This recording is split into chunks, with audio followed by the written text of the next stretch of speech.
From pretty much the present, this is your host, Adam Graham, welcoming you to a week of old-time radio detective podcast from 2013. Because these podcast episodes are quite old, offers and information contained in them are not valid unless they are reflected on our website at greatdetectives.net. Now enjoy a week of podcasts from our archives at the Great Detectives of Old Time Radio.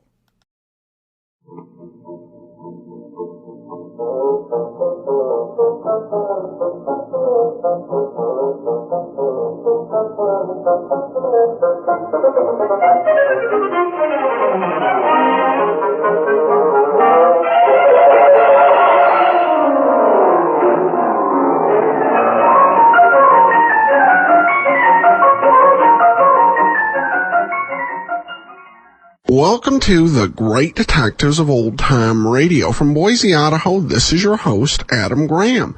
If you have a comment, email it to me, box13 at greatdetectives.net.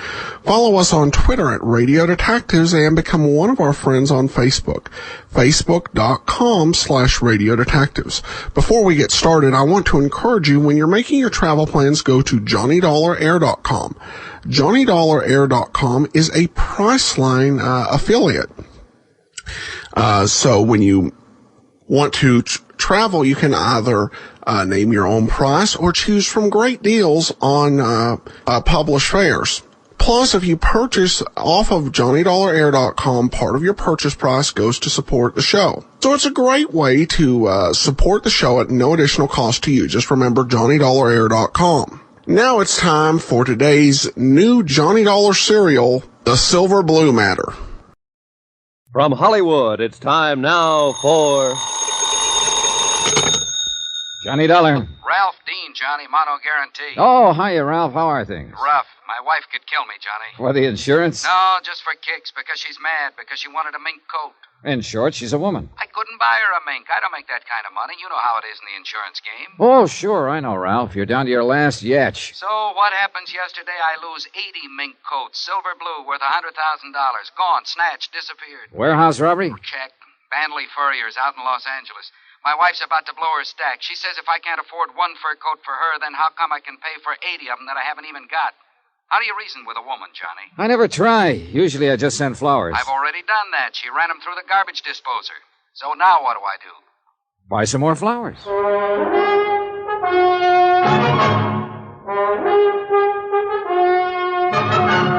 Tonight and every weekday night, Bob Bailey in the transcribed adventures of the man with the action-packed expense account, America's fabulous freelance insurance investigator. Yours truly, Johnny Dollar.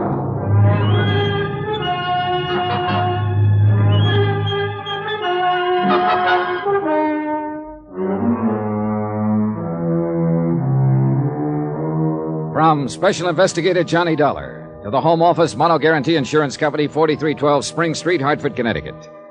The following is an accounting of expenditures during my investigation of the Silver Blue matter.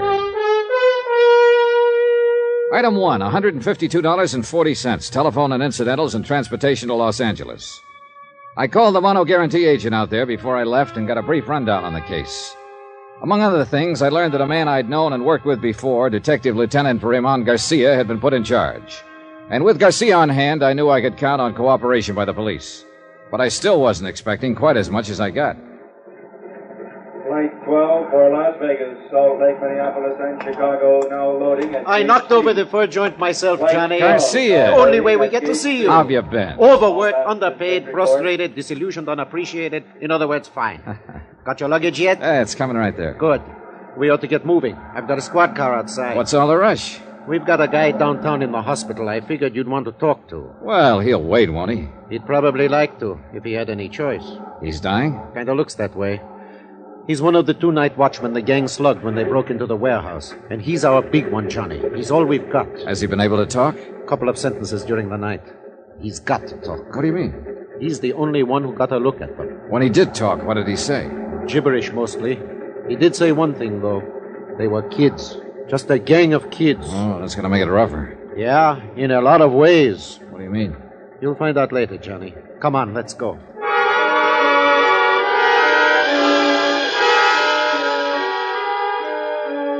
We took the freeway into town with the accelerator floorboarded and the siren screaming. Racing against time and against dying. Weaving in and out through the four-wheel madness that Los Angeles calls traffic. And then the other side of the coin. The solemn quiet of hospital corridors. The calm voices of the nurses. And the blank hardness of sterile white walls. We sat there beside a bed and waited for a man to talk or to die. But the slow minutes passed, and he still did neither. So we waited.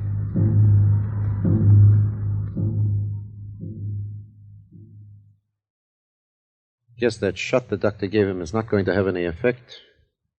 Apparently not. It's a crazy world, Johnny. No, just the people in it. I mean, yesterday, we'd never even heard of this guy. I still don't know his name. And 24 hours later, here we are. A couple of strangers sitting around watching him die. It's here on his chart at the head of the bed. Albert Christman. Strangers. Not even family or friends. He didn't have any family or friends. He lived alone in a furnished room. Worked alone, too, except for one partner. So, a gang of punks jump him and bust his head open. I'm a bad cop, Johnny. I get sentimental about things like this. How'd they work it, Garcia? It's a warehouse district. The streets are practically deserted at night. A police prowl car checks the street once about every 40 minutes, and they hit at 1:10 a.m., 3 minutes after the police had passed. Sounds professional. No, just a smart bunch of kids. The only fur they seemed to know was mink. They passed up a dozen or so chinchillas worth twice as much. How'd they get in? I don't know. Chrisman hasn't been able to tell us. They must have tricked him into opening the door. What about Chrisman's partner? He was making his rounds. They slipped up behind him, slugged him. He didn't see them. He didn't know what hit him. And nobody outside in the street saw anything? Saw them leave with the furs or anything? Nope. Or if they did, they're not saying anything. Oh, it's a rough one, Johnny. We haven't got a thing to go on. Except Chrisman here. The shape he's in, that's only a straw. If he recognized any of them, if he lives long enough to identify... At least the poor devil can groan. I don't know. I think he's closer to being conscious right now than he's been in the last hour. Maybe you're right. Chrisman? Water? He wants a drink. Yeah, here you go. That enough? You want some more? Who are you? This is Johnny Dollar, insurance investigator from Hartford. I'm Lieutenant Garcia, L.A. Police. Warehouse. The kid. It's all right now. You're in the hospital now. It's going to be all right. My head. Do you feel like answering a few questions, Mr. Chrisman? It won't take long. Those kids, how did they get in? Telegram. Telegram? They showed me the telegram through the window. Yes. When I opened the door, one of them hit me. Did you get a look at the boy who showed you the telegram? Yes. I saw him. Yeah? 18, 19. What did he look like? 5'9", 10, dark skin, black hair, How was he dressed? dark jacket. Hard to think. Any scars? Anything unusual about him? No. My head. Are you sure? Sure. Would you recognize him if you saw him again? Yes. Any of the others? No. The only one. There was a mark on his arm. What kind of a mark? My head. Oh, my head What kind of a mark on his arm? hurts too bad.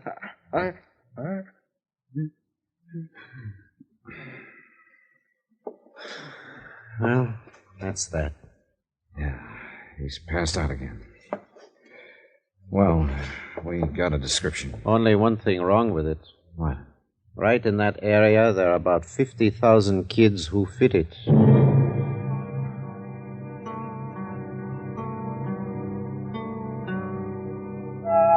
I talked with Mr. Banley, owner of the Furs. Then Garcia and I went down to the warehouse. It stood on the fringe of the river bottom section, fronting the railroad yards, and backed up by block after block of weather-beaten slum shacks.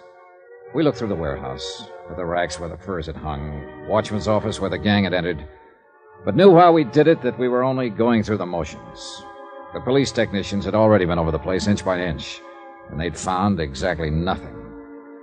Finally, we stepped out the door into the street. A drab gray street, cluttered with things cast off and discarded. Dusty and hollow. There's the story of this whole district down here, Johnny. Right there in that street. Yeah. It's a backwash, a service yard. It's something you need but don't like to look at, so you shove it out of sight. People you need but don't want around. It's the same with them. You grew up down here, didn't you, Garcia? Yeah, I grew up down here. That's why they gave me this case. I know this section inside out. And that's why I told you this one was going to be tough. I think I get the general idea. Those kids came from that slum there to the east. One gets you 9 on that. The people who live there aren't on our side, Johnny. If they do know anything, they won't talk, is that it? They wouldn't tell a cop the time of day. I don't mean they're criminals. Most of them aren't. It's just that they always put themselves on the other side. What about juvenile gangs? Do they operate around here? Oh, dozens of them. And there's another thing.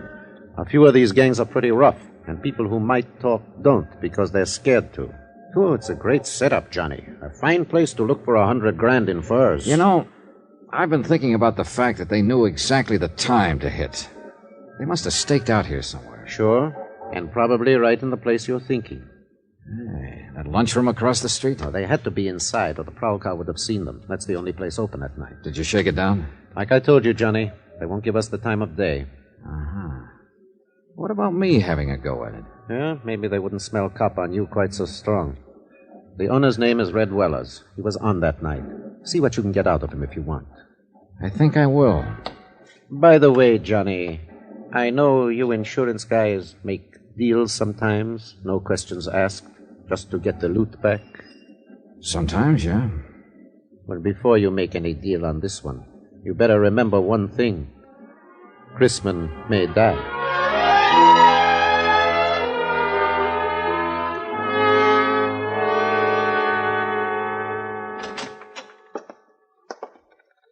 What do you say, Mac? Save your money.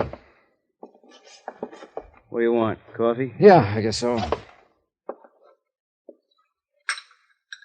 How's business? $1 or $2 a day.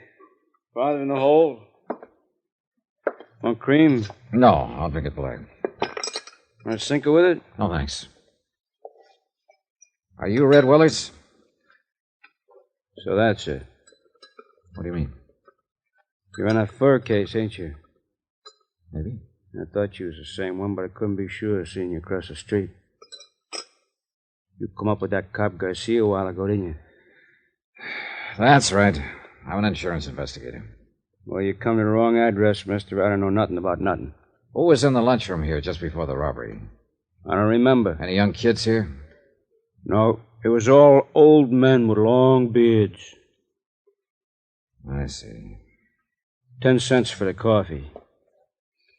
Yeah, they got you real scared, haven't they? Haven't they? I don't know any days. All right, look. You know Chrisman, the watchman over at the warehouse. He comes in. He didn't know any theys either. What about it? Nothing. Except he's dying. I'm at the Wilkins Hotel if you change your mind. Room 312, Johnny Dollar. Sorry, I don't see no use of me dying, too. Follow me, Mac?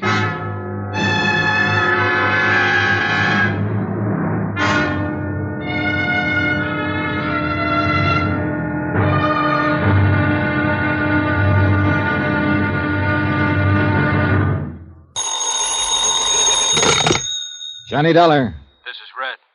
Red Wallace, remember? Sure. You run that lunchroom across the street from the warehouse that was robbed last night. Yeah, that's right. Now, look, Dollar, supposing I tell you what I know about it. What's going to happen to me? Nothing. As long as you weren't mixed up in it yourself. No. I mean the papers and the cops. If it gets out I talked to you, I won't last 24 hours. I think I can take care of that. What do you know about it, Red? That depends on what it's worth to you. I see. I'll have to sell out, get away from this section, so I'll need some dough. You follow me? All right. I'll see you taken care of. Now, just what is it No, it ain't safe. I'm talking from a booth. You stay right there at your hotel. I'll see you in a half hour. Right. Just you. No cops. Yeah, that's right, Mr. Beck. Mr. Beck. 6 quarts of milk and 2 pounds of butter. Sure, right away. Thanks, Mr. Beck. Goodbye. Hello.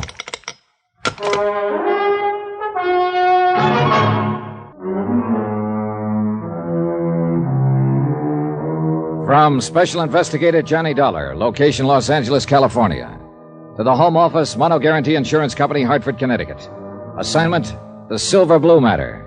Expense account continued. Item 4, 20 cents, a phone call to my friend Lieutenant Garcia of the L.A. Police, and a call to Queen of the Angels Hospital.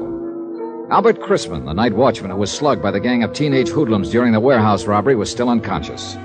And Chrisman, unless Red Weller was ready to talk now, was the only lead I had toward finding $100,000 worth of silver blue mink coats. I waited 2 hours and a half for Red Weller, but he didn't show.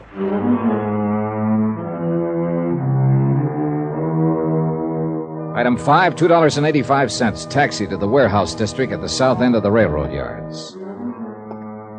It was night by now, and the area was almost deserted.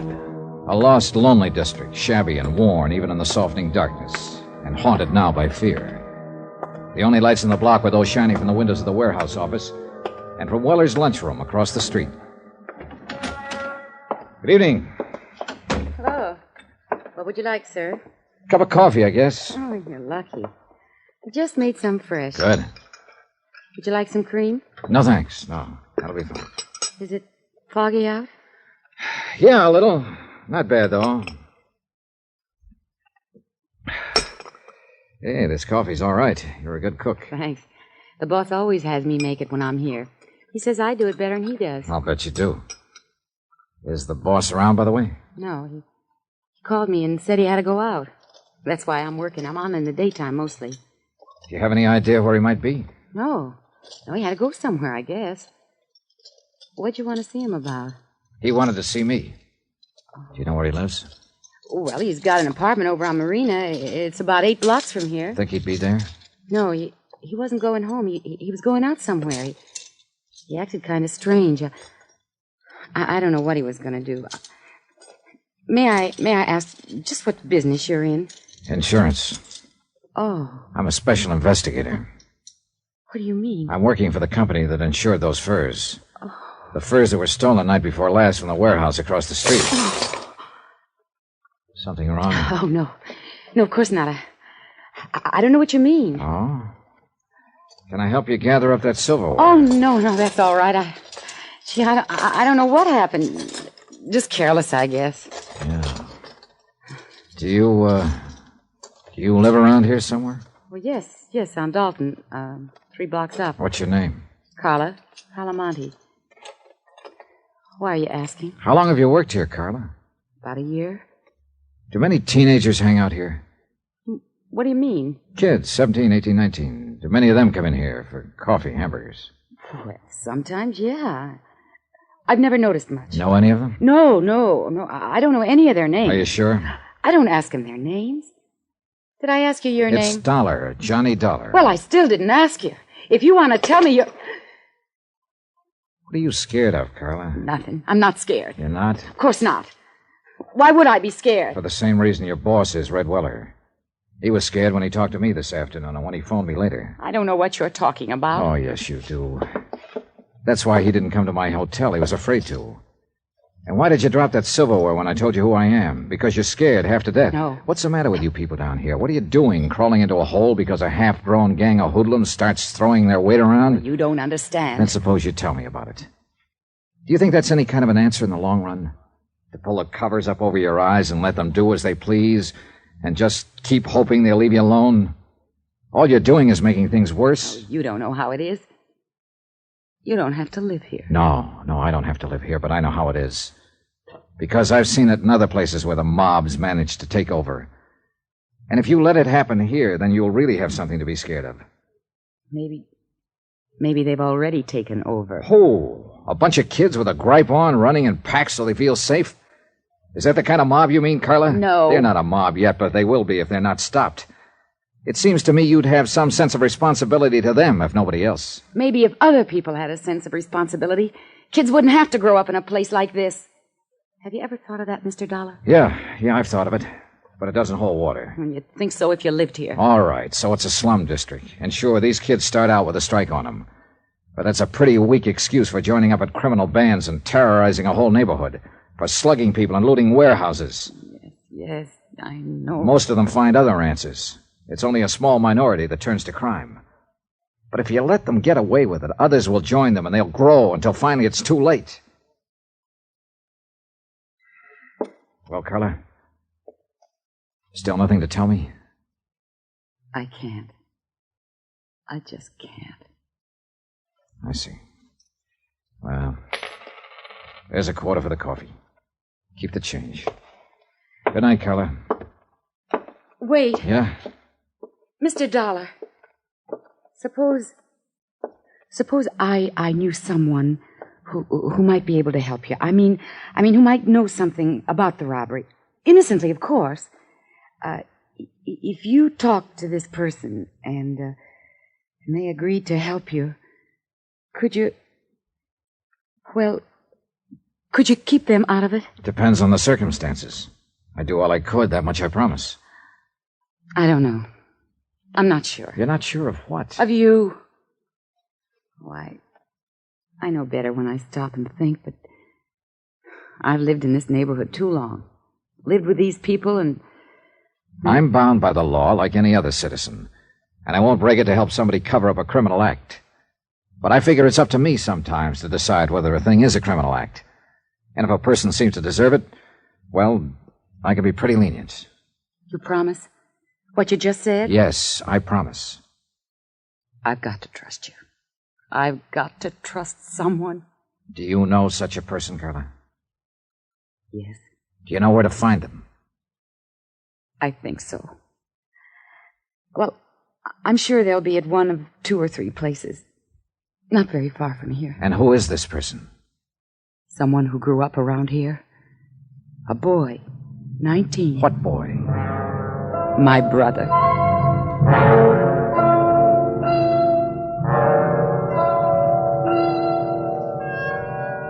Expense account item 7, $2.70, taxi.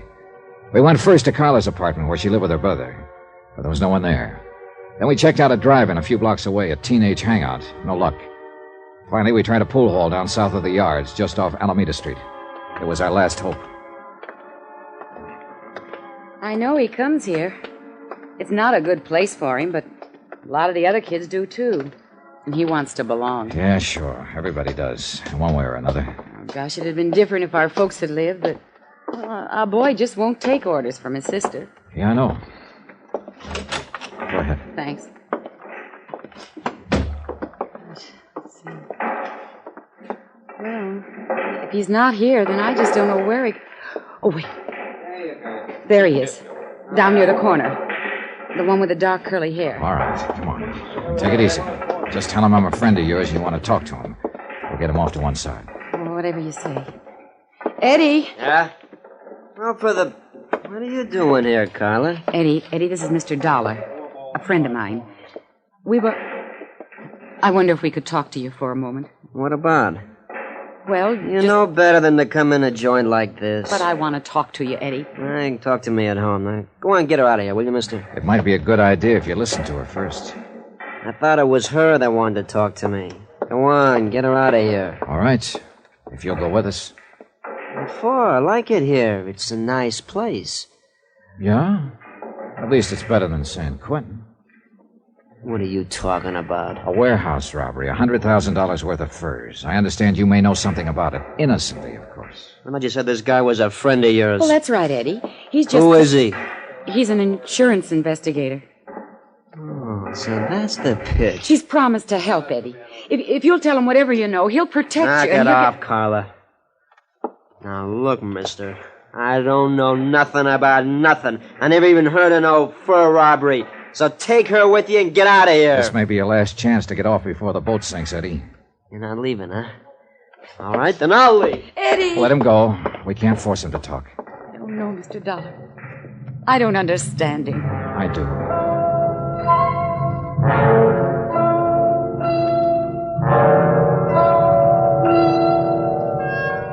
Item 8, 10 cents. Phone call from the pool hall to Lieutenant Garcia at police headquarters. He said there was no change in Albert Chrisman's condition yet. He was still holding on, and he still hadn't talked. But there had been another new development, a big one. And when I joined Carla in the taxi outside, she knew it by the look on my face. What's wrong, Mr. Dollar? Now, look. How sure are you that your brother wasn't mixed up in that robbery? Well, I want the truth. I'm afraid he was mixed up in it. Then brace yourself, Carla. Your boss, Red Weller, who was going to tell me what he knew about it, was found murdered in an alley an hour ago.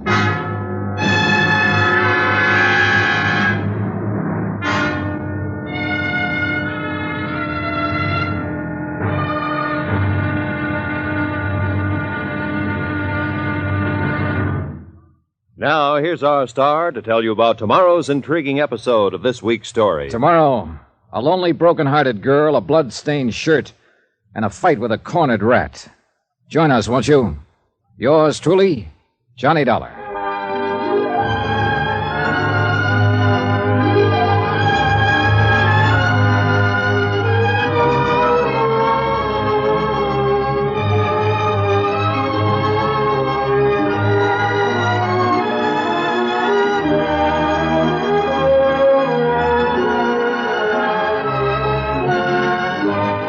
Yours truly, Johnny Dollar, starring Bob Bailey, is transcribed in Hollywood. Written by Les Crutchfield, it is produced and directed by Jack Johnstone.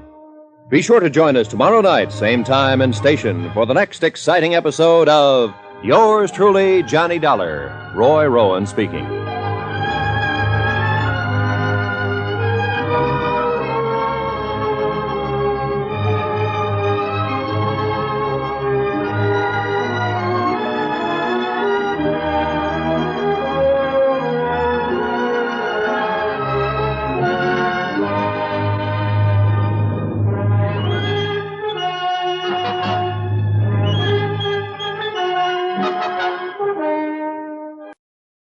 Welcome back.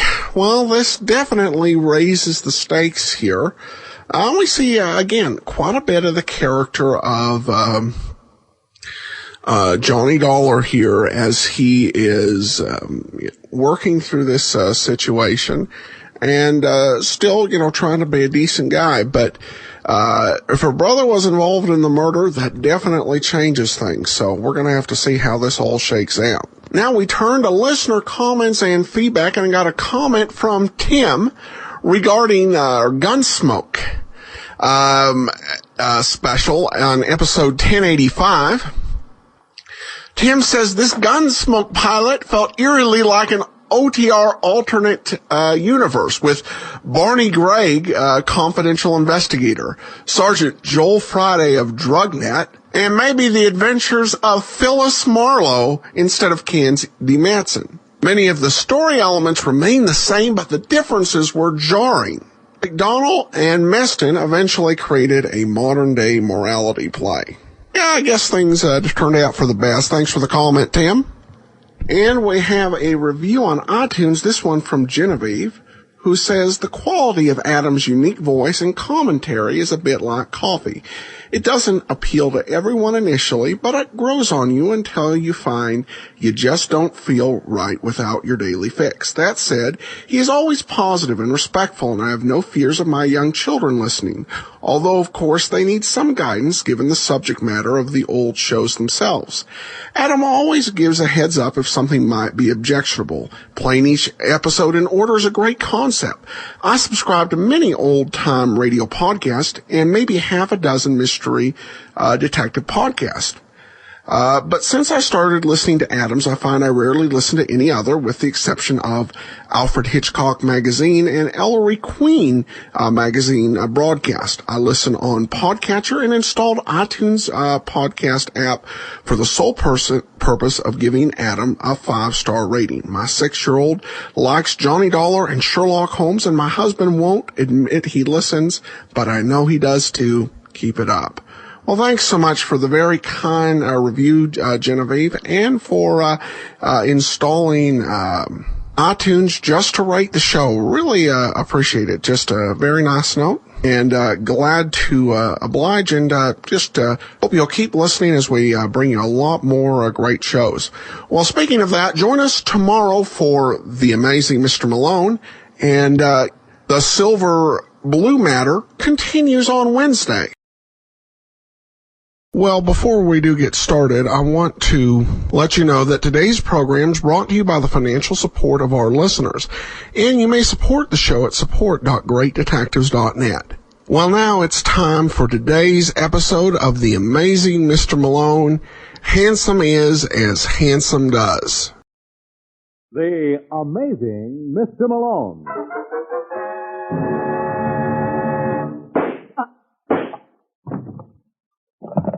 Operator, step in the office of John J. Malone.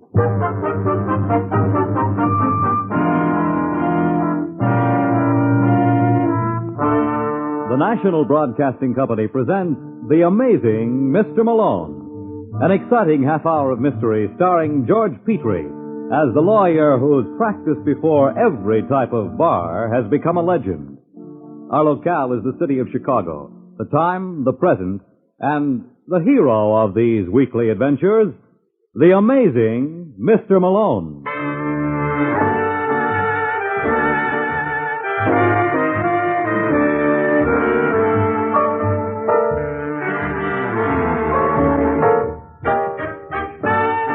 Malone's the name, John J. Malone, attorney and counselor at law.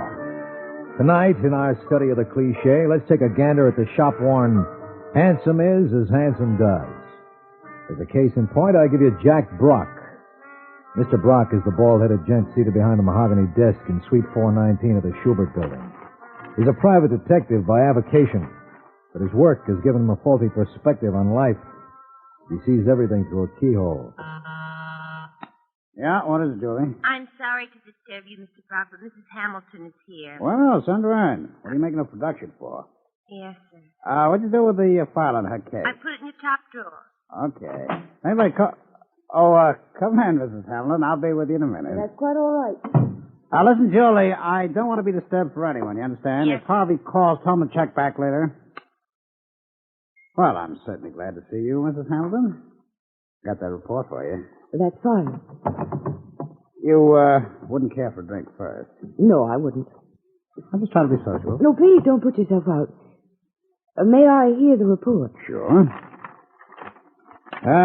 Report filed by Ed Sylvester, June 15th, 1951. Subject, Paul Hamilton. I picked up Mr. Hamilton at 9 a.m. Do we have to go through all that?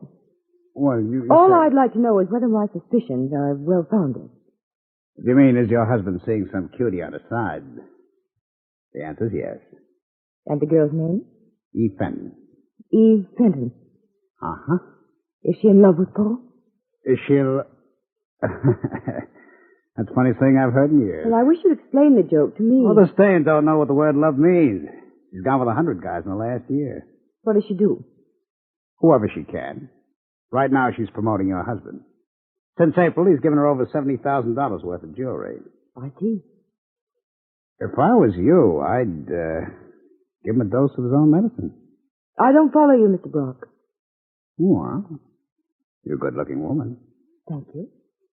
Why don't you show him two can play that game? Find yourself a little partner? Am I to understand you're volunteering your services? You could do a lot worse. I'm not a bad guy. I've only got your word for that. Well, can't rule a guy out for trying. If there's anything I can do for you in the future... I rather doubt it. Well, you never know. Someday you may be up against it. If it comes, give me a jingle. I think you got my number.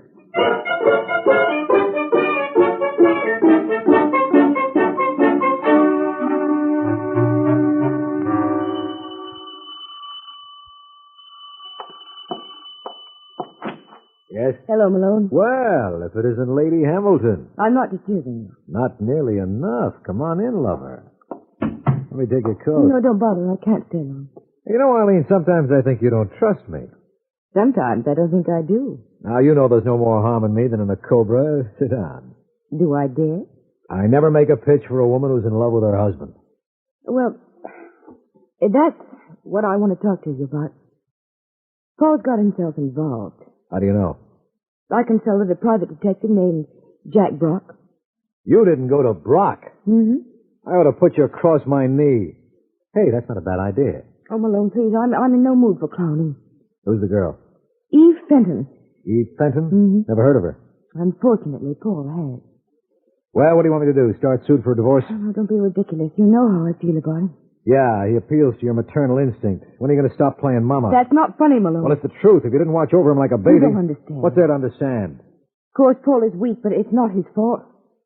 He never had to stand on his own 2 feet. His family always had money. Gee, that's sad. I guess I was lucky to be born poor. Now, look. Okay. If you don't want a divorce, what did you have in mind? I thought maybe you could talk to him. You want me to tell him about the birds and the bees and the flowers if he doesn't know by now? Malone, please. All right, Arlene. But I got a hunch it'll be like talking to myself. I'll brief you later on the dialogue.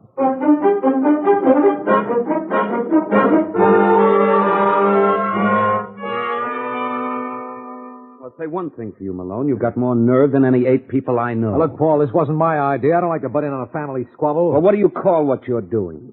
Come to think of it, you're right.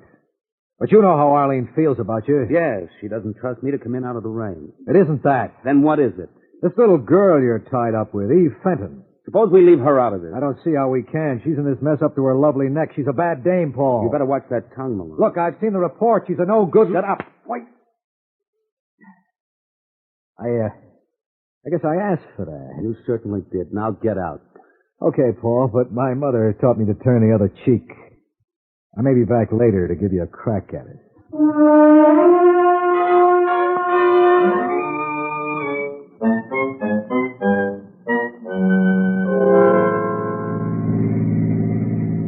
I hate to heckle, Paul, but would you mind telling me what this is all about?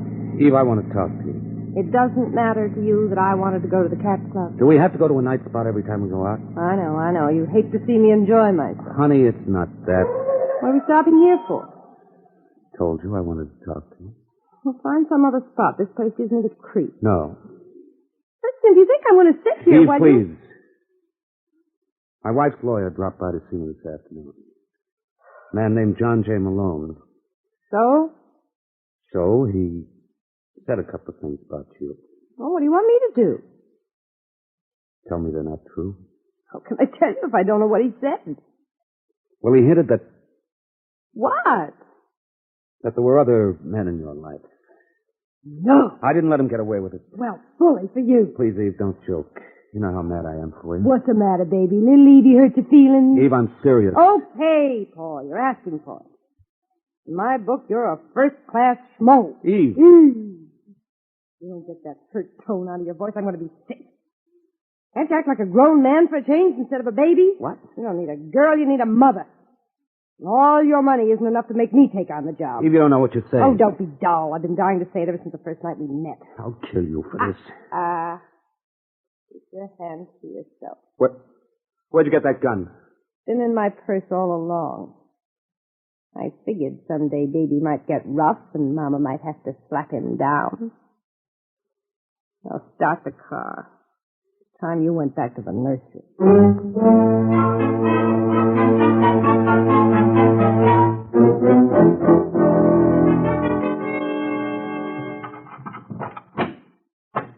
Hello, Eve. What are you doing here, Barry? I was waiting for you. Well, from now on, do it outside. Why, darling, I believe you're out of sorts. I don't want you hanging around. Is that understood? Well, there's no need to be huffy. After all, Eve... Shut up. You make me sick. Well, you didn't feel that way when I lined up Paul Hamilton. Say, I'm glad you mentioned that because the party's over. What on earth are you talking about? I packed him in tonight. You didn't. Didn't I? You're lying. Now admit it. All right, I'm lying. You feel better now? If you think you're going to double-cross me, Miss Fenton, you'll get another guest coming. Don't be a fool. I planned the whole thing. I did all the work. You did all the work. Look, little man, this may come as a shock, but you don't know what work is until you've spent a couple of hours with Mr. Hamilton. I've met dull people in my You're time. not going to do this to me, Eve. I won't let you. Oh, drop dead. You hear me? I won't let you. Barry, you... Stop it. I can't. Barry.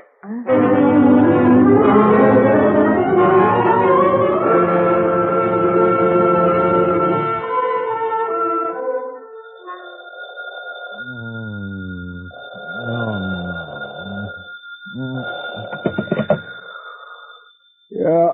Have I the pleasure of addressing the amazing Mr. Malone? Who's this? Now, who else would it be? You realize it's 4 in the morning, Lieutenant? Well, naturally, I wouldn't think of calling any other time. Look, do you know a lady named Arlene Hamilton? Why? Well, she's going to wind up with a lot of time on her hands. Hey, that's pretty good. What are you babbling about? Well, you know, Hamilton, time on your hands. It's a joke. You get it? Yeah, all over me. What's this about Arlene Hamilton? She knocked off a dame named Eve Fenton tonight. Eve Fenton. Uh-huh. When I think of that waste of talent... Let's see if I understand you, Brooks. You understand me all right. Where's Mrs. Hamilton now? Now, where else would she be? You coming over? You're darn right. Tell her I'll be there in 20 minutes. Try and make it 15. It's been a week since I was amazed. I don't know if I can hold out much longer. I'll be seeing you, Counselor. You are listening to The Amazing Mr. Malone.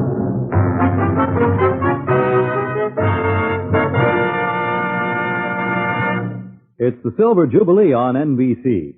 Sunday evening brings you a trio of top adventures over NBC. The Saint, Martin Kane, Private Eye, and Mr. Moto. 3 programs designed to bring you mystery, suspense, and high adventure. Tom Conway is featured as Simon Templar, alias the Saint, a fellow with an eye for excitement and the ability to get himself into plenty of trouble. Martin Kane, Private Eye, is a new addition to our detective panel, starring popular stage and motion picture actor Lloyd Nolan as Martin Kane. Martin Kane will be in for plenty of action this Sunday on the first show of his new series. Also for your Sunday night listening, Mr. Moto, ace security agent, aids the occupation forces in their constant fight against those who would destroy world peace. And here's a tuning reminder. Dimension X has moved its broadcast time and day and will be heard in a new series of programs beginning July 12th. Today, tomorrow, every day, there's top radio entertainment over this, your NBC station. And now, back to the amazing Mr. Malone.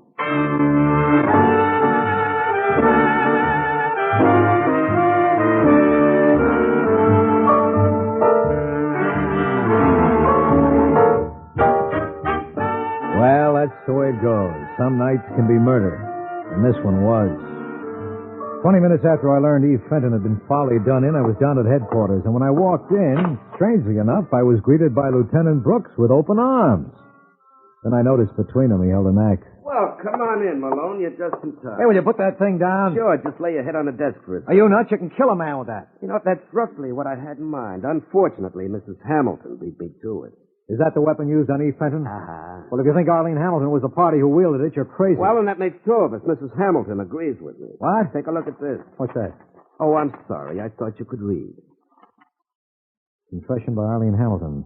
I, Mrs. Paul Hamilton, do hereby confess of my own free will that on the evening of June... She didn't sign this. No? Take a look at the next page. Now, look, Brooks, you're not going to get away with these third-degree methods. Oh, how you do go on. Well, if you think I'm going to permit it for 1 second... Oh, I'm sorry, Lieutenant. I lost my head. Oh, that's all right, Malone. We got a signed carbon in the file. Why, you no good double... Temper. When did Arlene sign this? 5 minutes after I phoned you, she told Sussman she wanted to dictate a statement. That was it. Didn't you tell her I was on my way over? I think that's what prompted it. Now, listen, Sidney, I want to talk to her. Sussman, bring in Mrs. Hamilton. What's the matter with him? He hasn't said a word to me in weeks. Oh, well, maybe he doesn't recognize you since you had your suit pressed. As a matter of fact, I've been having a little... Excuse me, the sergeant. Oh, come on in, Arlene. What are you doing here, Malone? Well, you sent for me. Didn't they tell you I changed my mind? You're going to need someone to represent you. No, I won't. I signed a confession. Look, Arlene, let's stop kidding each other. You didn't kill Eve Fenton. Where's your motive? She took Paul away from me. So you grabbed an axe and made like George Washington? Yes. Then why weren't your fingerprints on it? How do you know they weren't? Were they? No, she wiped them off. Then that proves she didn't do it. Oh, that's what I love about you, Malone. Your logical mind. Look, Sidney, can't you see she's protecting someone? No. Who? Her husband. That's not true. Why should I? Because you got a mother complex and you think Paul needs protecting. Come to think of it, you may be right. What do you mean? The last time we had a little talk, he slapped me down. Maybe it's time I had my turn at bat. I'll let you know if I score.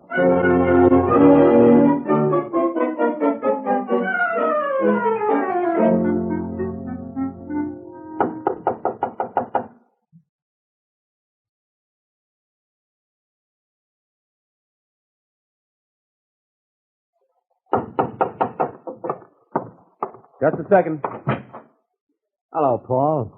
What do you want, Malone? Well, that's no way to greet an old friend of the family. I've got nothing to say to That's you. all right. I got more than enough dialogue for us both. Are you going to get out of here? I just saw Arlene. You know, she confessed to Eve's murder. I'm not at all surprised. Neither am I. I figure she's shielding someone. Don't you? No. She killed Eve. Why should she? Because she was jealous of her. Now, that's something I'll never understand. Here you have the greatest wife in the She world. was never a wife to me. She was I know. A mother. Do you know what it means to have someone watch over you day and night, to check whether or not you have your handkerchief when you go out and if you've got an umbrella when it rains? Maybe you need it. Don't be smart. All right, I'll grant you Arlene's the domineering type, but don't you see what she's trying to do for you now? No. Well, why do you think she confessed? She thinks you killed Eve. And why would I do that? Maybe Eve got tired of you. If that's all you've got to say, Malone. No, it isn't. Well, I don't want to hear anymore. You're going to. Unless we can dig up another suspect, your wife's going to the chair. Now, if you didn't kill Eve, who did? Who were some of the other men in her life? There was no one else. Don't be a jerk. There must have been hundreds. Eve could never be... Get out! You know, Paul, you did that once before, and I think I was pretty wonderful the way I held my temper. And I ain't so now. Honest. Why, you... Don't bother getting up, old man. I can find my way out.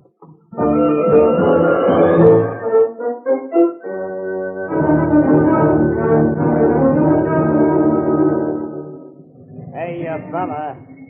Me? Yeah, I wonder if you could help me out. Where's the Belmont Arms? Oh, it's the building I just came out of. Now, that's a coincidence, boy. You live there? Why?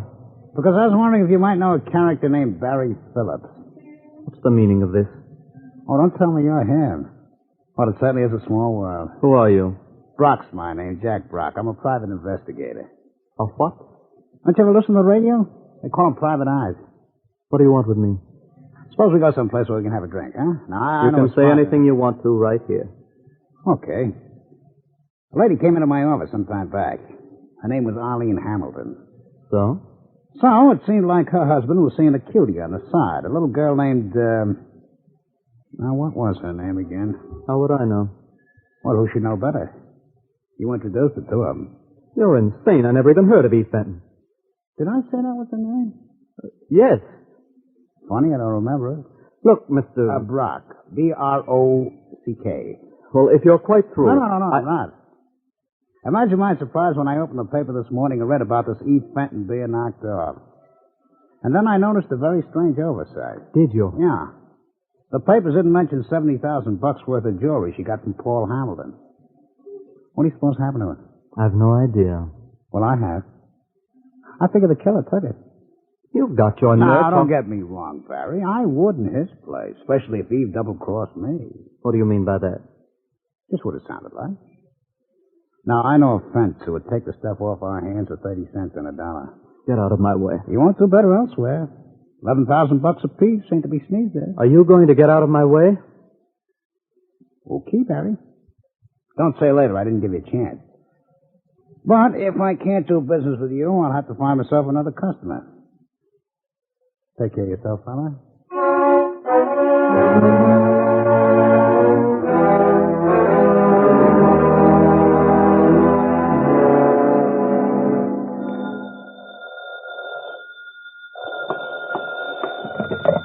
Yeah? Let me talk to John J. Malone, please. Speaking. Who's this? Jack Brock. Oh. I take it you heard of me. Unfortunately. You're a pretty funny guy, Malone. I don't think Bob Hope has much to worry about. What's on your mind? You're representing Arlene Hamilton, aren't you? So?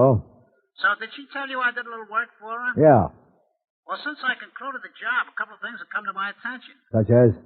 Well, I find it wasn't Eve Fenton's idea originally to clip Paul. She was working with a guy. I figured as much. Well, figuring is one thing. I'm the boy who can prove it. Now, suppose Eve double-crossed this partner of hers. How? Could be any number of ways. Maybe she dissolved the partnership. Maybe she refused to divvy up with him. That's a possibility. Did you know Paul Hamilton gave Eve $70,000 worth of ice while he was gone with her? No. Well, he did. And the cops didn't find it in her apartment.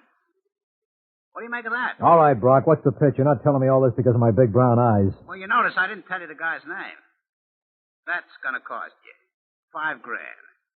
You got delusions of grandeur. Well, your client can afford it. This thing can save her life. Maybe she doesn't want her life saved. Didn't you hear she confessed? No. When did that happen? A couple of hours ago. Well, I'll tell you what I'll do. I'll give you the guy's name and address for $1,000. 500, you got a deal. When will I get the money? As soon as I verify. Well, it's Barry Phillips. Barry Phillips? Yeah, I live in the Belmont. Now, about the dough, Malone, I got your word for it? Such as it is. What do you mean? I guess I'm as bad as you are, Brock. But don't let it ruin your faith in all men. It's just two of us who can't be trusted.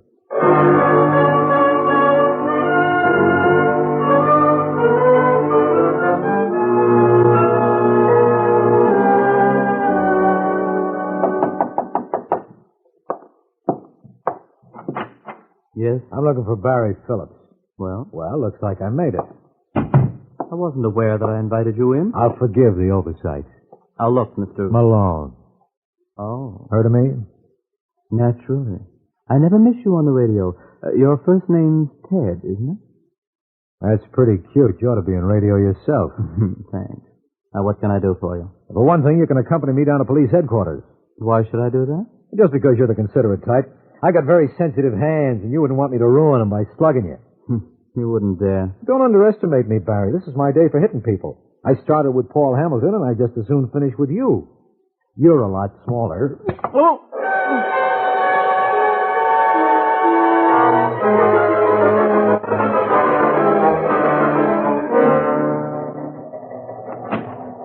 Yoo-hoo, Lieutenant.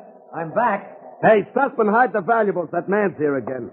You know, if someone heard you, they think you weren't glad to see me. Now, I wonder how they'd get that impression. Listen, you schlemiel, I got this whole case figured out. Oh, you're kind of slow, Malone. I had it figured out hours ago. You don't really believe that phony confession Arlene Hamilton made? I most certainly do. Where's she now? Home. Judge McAllister granted bail 20 minutes ago. Well, I got a hunch it's the last you've seen of her. Oh, she'll be back. I doubt it.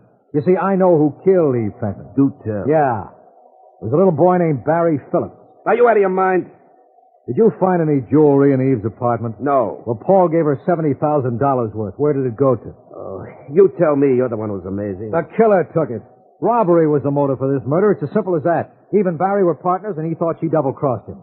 Where's this Barry Phillips now? In his room at the Belmont. I slugged him. What do you want to do that for? Well, look, Lieutenant, for 30-odd years I've been looking for the one man in this town I could lick. Today I found him. Wouldn't I be a fool to let him get away?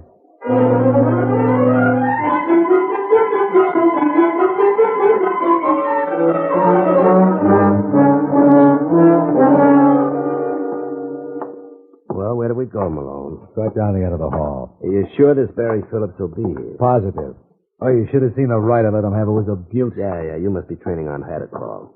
Listen, Counselor, all I got to say... Save it for later. This the place? Yeah. Oh, where is it? Hit those lights.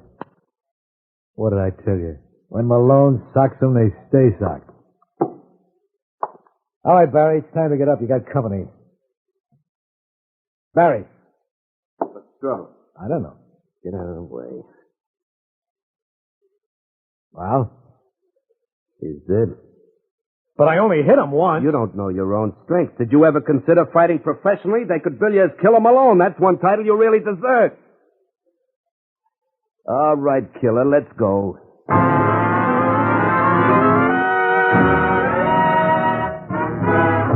You're listening to The Amazing Mr. Malone.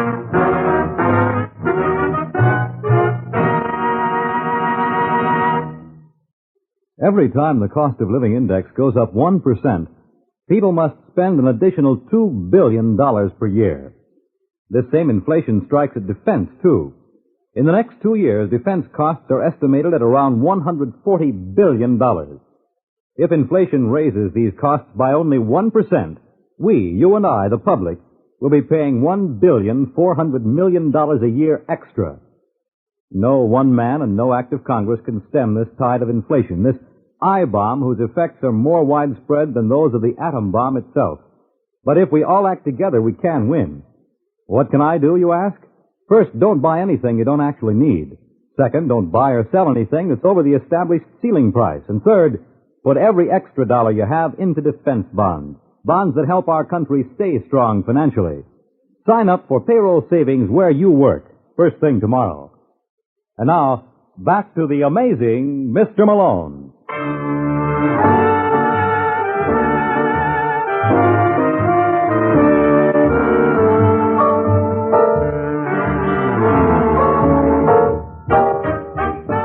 I don't know why things like this always happen to me, but I suppose I shouldn't complain. If they didn't, I'd be minus a job.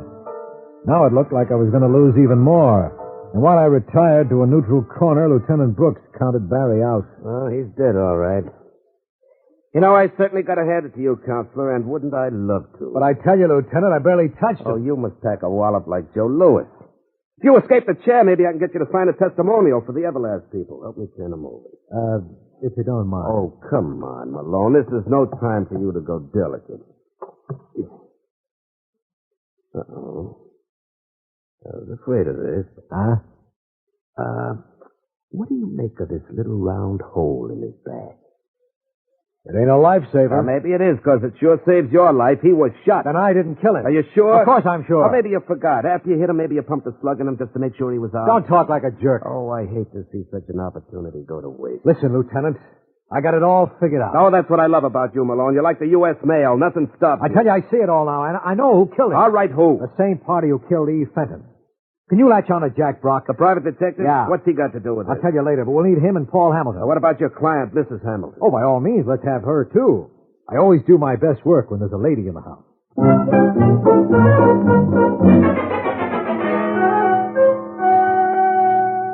Look, Lieutenant, I think I'm entitled to an explanation. You have absolutely no right to bring me in... You've got to let him go, Lieutenant. Well, that raises a problem. Will you keep out of this, Arlene? I can look after myself. Darling, I'm sorry. I only meant... I hate to interrupt, but can a stranger get a word in edgewise? Yeah, of course, Mr. Brown. What are we waiting for, anyway? Oh, why, naturally, the star of our show. And here he comes now. Hello, folks. Well, it's about time, Malone. Your audience is getting restless. Well, we won't hold him long. At least not all three. What are you driving at? I don't know whether you heard, Brock, but there's been another murder. Anyone I know? Yeah, someone you know quite well. Barry Phillips. Remember you gave me his name on the phone? I gave you his name? Yeah, I'm glad you said that because I promised you $5 bills for the information, and this sort of gives me an out. Right, Paul? Why ask me? I was wondering whether you saw any fallacy in my logic. I'm afraid I haven't been listening. You should have, because you got a big stake in this. I don't see how. Well, Paul, you killed Barry Phillips and Eve Fenton. No. Yes, he did, lover. You couldn't do everything for him. There were a couple of things he finally did for himself, and both of them were murder. Congratulations, Paul. Today you are a man.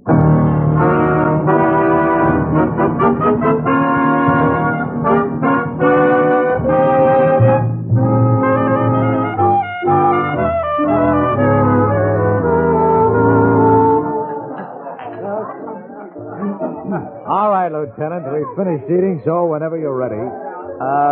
Whenever I'm ready for what? Well, don't you want to ask me any questions? Not particularly. Well, don't you want to know why Paul killed Eve Fenton? Oh, that's pretty obvious. He wanted to get even. The dame played him for a sucker, and his ego couldn't take it. You're probably wondering why he killed Barry Phillips. Oh, for the same reason he killed Eve. Barry was in on the plot to clip him. Oh. Well, no doubt you're puzzled about what happened to the missing jewel. Oh, don't be ridiculous. Paul took it after he killed Eve, just so it shouldn't be a total loss. You saw all that? But don't tell me I've amazed the amazing Mr. Malone. Oh, in that case, I'm going home and cut my throat. I've got nothing else to live for. Good night, Counselor.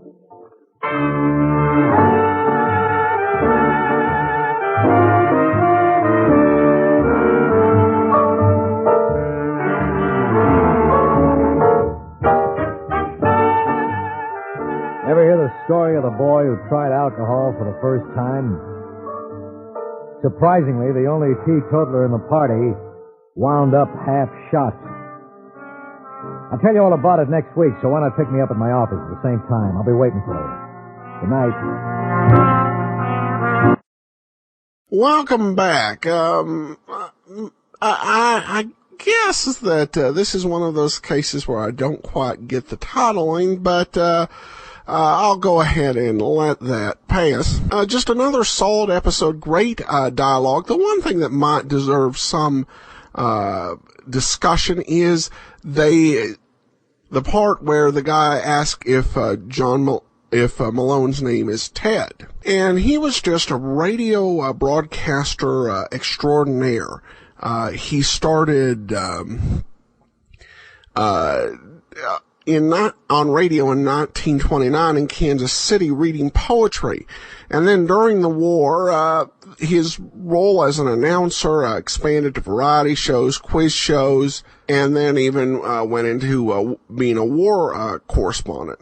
And eventually he established his own production company later on in the 1950s. But really a great radio pioneer who continued to do some radio work right up until he died in 1989, 60 years after he became involved in the media.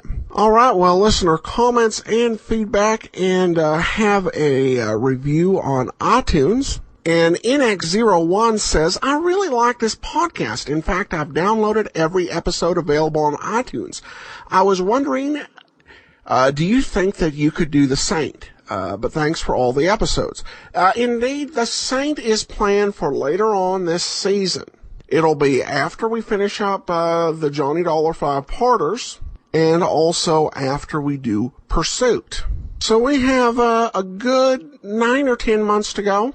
But I am personally very excited about it. I've been watching the George Sanders Saints movies, and also I've been trying to get my hands on the Roger Moore Saint TV series so that I can be thoroughly informed and prepared when we finally get into the Saints. So just keep listening. It'll be coming to Mondays in just a few months. All right, well, that will do it for today. Join us back here tomorrow as the Silver Blue Matter continues, and then join us back here next Tuesday for another episode of The Amazing Mr. Malone. Before we get started, I want to let you know that today's program is brought to you by the financial support of our listeners, and you can support the show at support.greatdetectives.net. Well, now it's time for today's episode of yours truly, Johnny Dollar, The Silver Blue Matter, Parts 3 and 4. From Hollywood, it's time now for... Johnny Dollar. Wake you up, Johnny? Oh, Garcia. No, just finished breakfast. Oh, you special investigators do live. Suppose that insurance company of yours could put me on expense account? Maybe. If you found that $100,000 worth of stolen furs. Just a matter of time, Johnny. Now you're talking like a police lieutenant. How soon can you come down here to headquarters? What's up? Has the watchman talked? Chrisman? No, he's still in a coma. But I want to know some more about that kid you mentioned on the phone last night. Eddie Monty. Yeah. Well, I don't know. That was told to me in confidence. Look, Johnny, I'm going to talk to you like a policeman for a minute. A man named Weller was knifed to death last night. You told me yourself his death is probably tied in with that warehouse robbery. Another man is dying at Queen of the Angels. So, confidence or no confidence, I want to know about that kid. All right, Garcia. I'll be there in 20 minutes.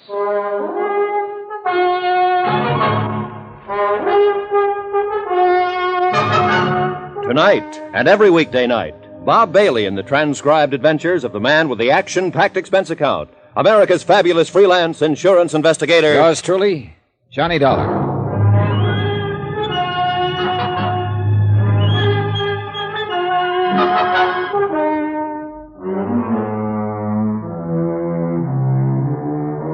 From Special Investigator Johnny Dollar, location Los Angeles, California.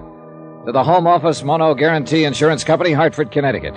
Assignment, the Silver Blue Matter. Expense account continued. Item 10, $1.45. Taxi from my hotel to the police headquarters office of Lieutenant Garcia. The early morning fog was starting to lift, and the city sprawled beneath a slate-gray sky. The filtered sun should have softened things, but didn't. Gray sun, gray world, drab and dreary, and a case to match. Teenagers, not a gang of hardened criminals.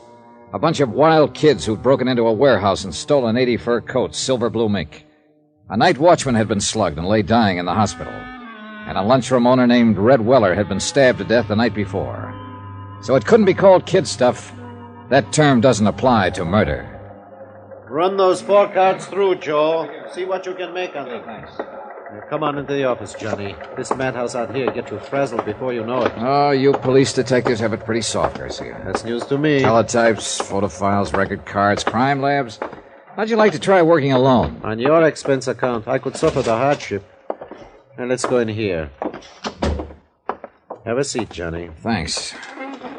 Yeah. Did I put the fear of the Lord in you on the phone? You were real impressive. Well, the chief was breathing down my neck. Then I'll stop trembling.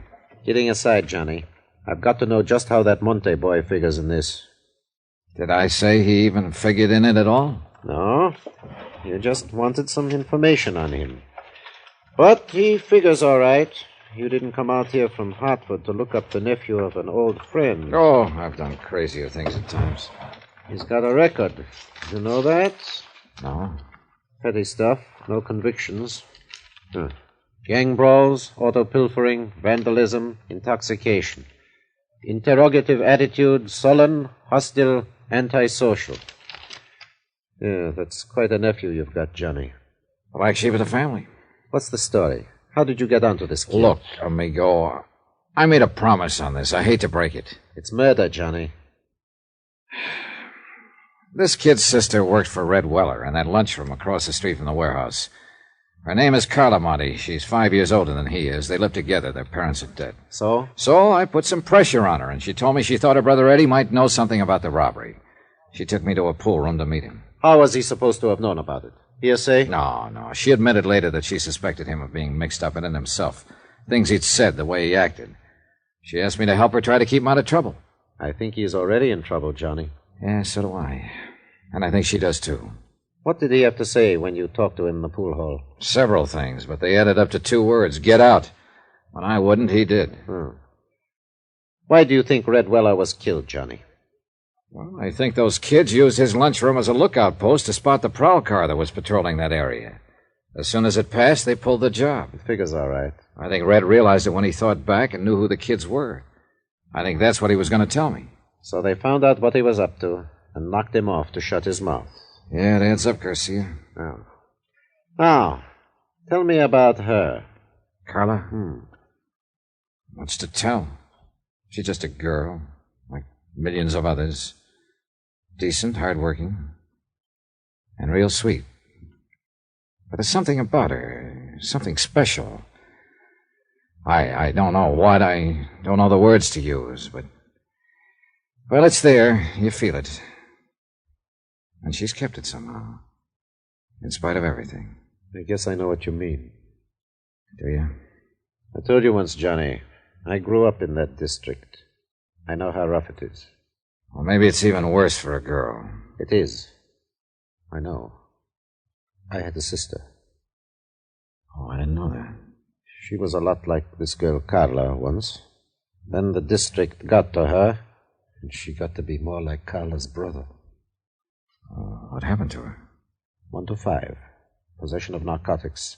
A couple of other pretty rough charges. She died in Tehachapi prison 7 years ago. I'm sorry, Garcia. Yeah. I don't want to see this girl Carla hurt any more than you do, Johnny. Maybe the hurt will break her, make her lose that something special. But I've still got to pick up her brother and bring him in for questioning. Expense account item 11, $1.90. Taxi to the Weller lunchroom to see Carla Monty. Lieutenant Garcia had a police detail checking known fences and borderline dealers specializing in furs. But so far, none of those contacted had been approached by any member of the warehouse gang. Albert Chrisman, the night watchman who had been slugged during the robbery, was still in a coma, unable to talk. So Carla remained my best, in fact, my only lead to the case. The lunchroom was closed. I paid off the taxi, walked 3 blocks to Carla's apartment and house, climbed the stairs, and knocked on her door.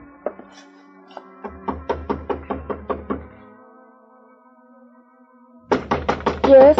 Who is it? Johnny Dollar. I'd like to talk to you. Oh, all right. Just a moment.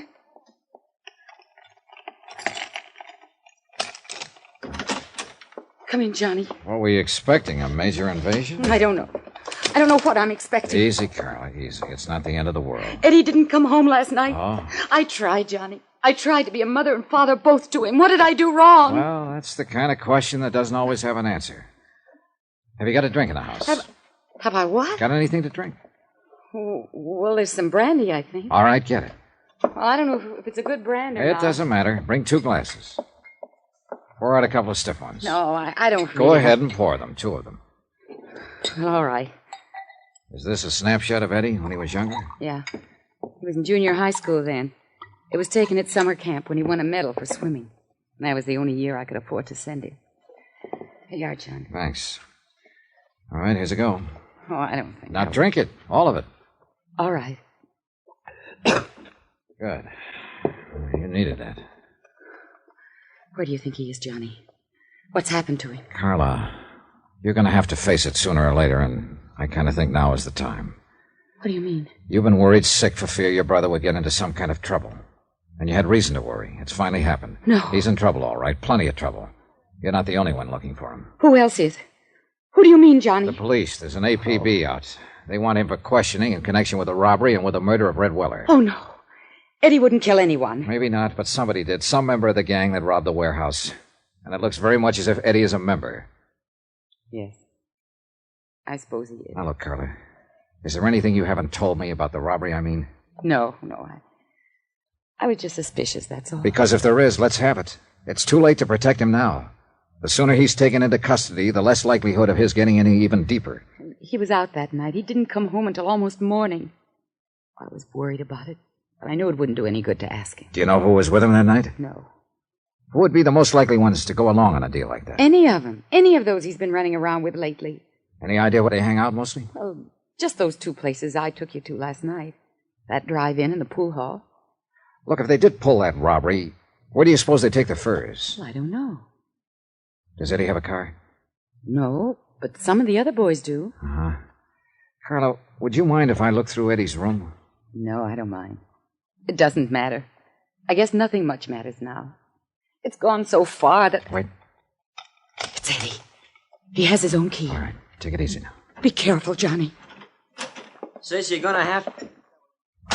What the devil are you doing here?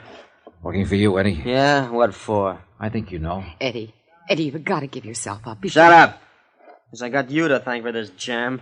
This insurance stick comes around, romances you up a little, and you sell me right down the river. That's not true. How'd you know you were in a jam, Eddie? I got friends in this neighborhood. They keep me posted. Did the same friends tell you Red Weller was about to make a deal to talk?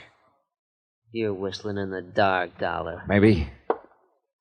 I imagine Garcia will find out, though, when he gets you down to headquarters. Get your hand off that phone! Oh, so you've got a gun. Eddie, don't. Please. Keep out of this. Move back against that wall, Dollar. Put your hands flat against that wall. You keep them there. Give me some clothes, Carla. Come on, make it fast. What are you going to do, Eddie? I say give me some clothes. All right, Eddie. You're wrong, though. You're making a big mistake, Eddie. It's no use running. You'll only... Eddie. What's the matter? Down there in the street. A police car just pulled up. You're lying. Stay where you are, Dollar. I'd kill you, Carla. You're that one that brought him here. Trying to let him trap me. I think I'll pull a bullet in you before I leave. You fire one shot and you won't have a chance. They'll be in here before you can get out of the hallway. You better make up your mind, Eddie.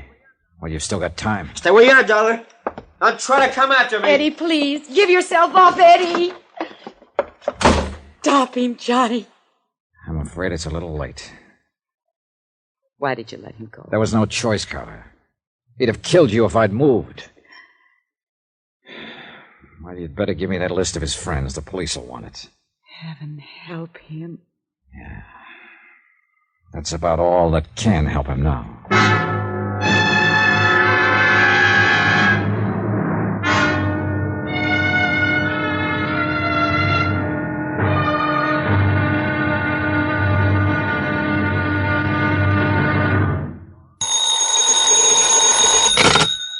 Johnny Dollar. Lieutenant Garcia, Johnny. Are the boys in the police car still there? There are 3 police cars here now. They've searched the apartment house from top to bottom. Any luck? No, Eddie got away. I didn't dare make a move to stop him. He was going to shoot his sister. Well, we'll get him, Johnny. Don't worry about it. I don't intend to. My job now is to locate $100,000 worth of stolen furs, not to go after Eddie Monty. It's the same job, isn't it? Probably. Did you see that list of his friends Carla gave me? I just put out an APB to bring them in. Good. They weren't all in on that warehouse robbery, but some of them were. If they were, we'll take them. We've got an interrogation room down here to sort the sheep from the goats. Yeah, I know. But first you got to catch your goats.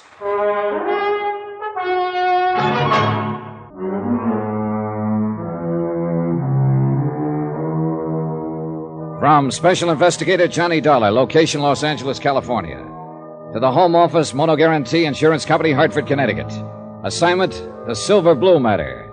Expense account continued.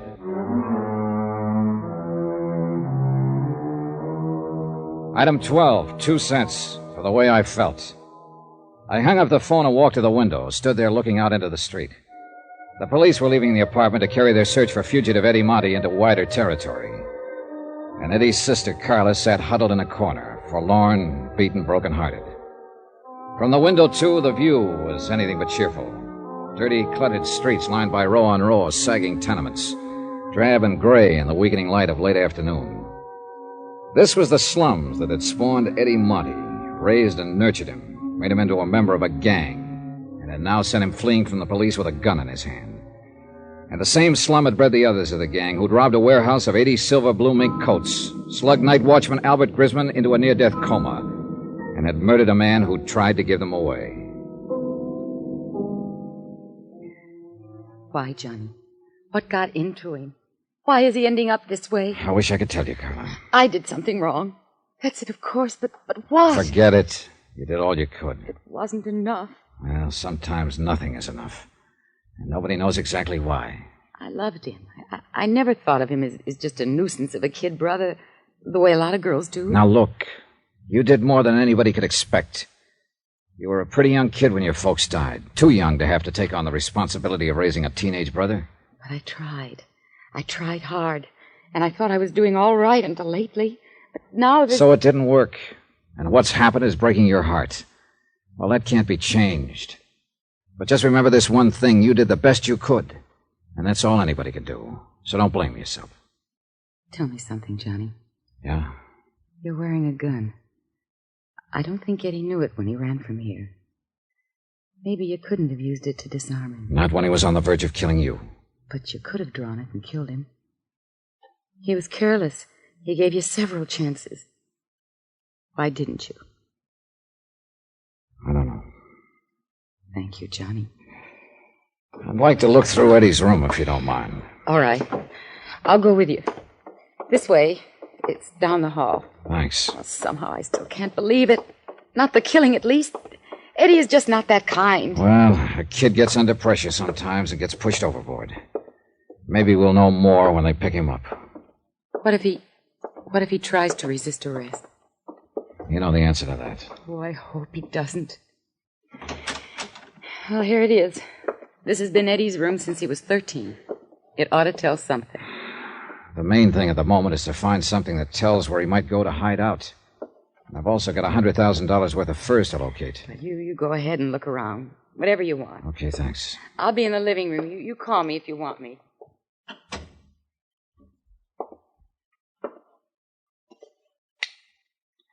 For the sake of company, I switched on a beat-up record player in the corner.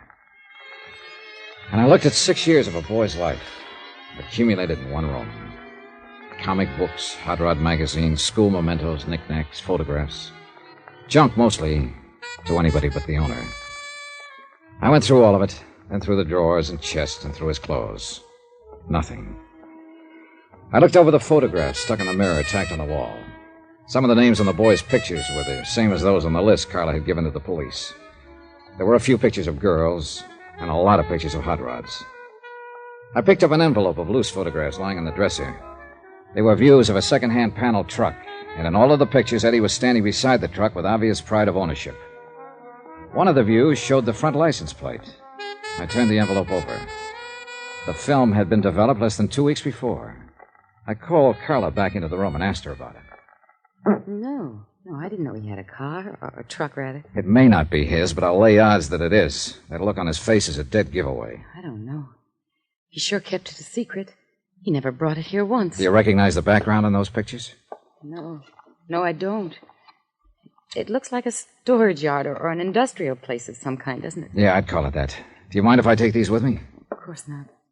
But why? The gang had to use something to haul those furs away from the warehouse. But if Eddie was keeping the truck a secret from me, it was because he was planning to use it for the robbery. That one or some other one.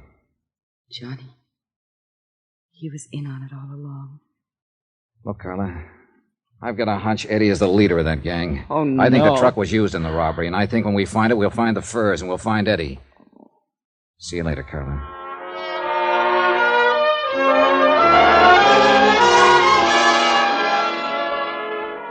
Expense account item 13, $1.85. Taxi fare from Carla's apartment to the police headquarters office of Lieutenant Garcia.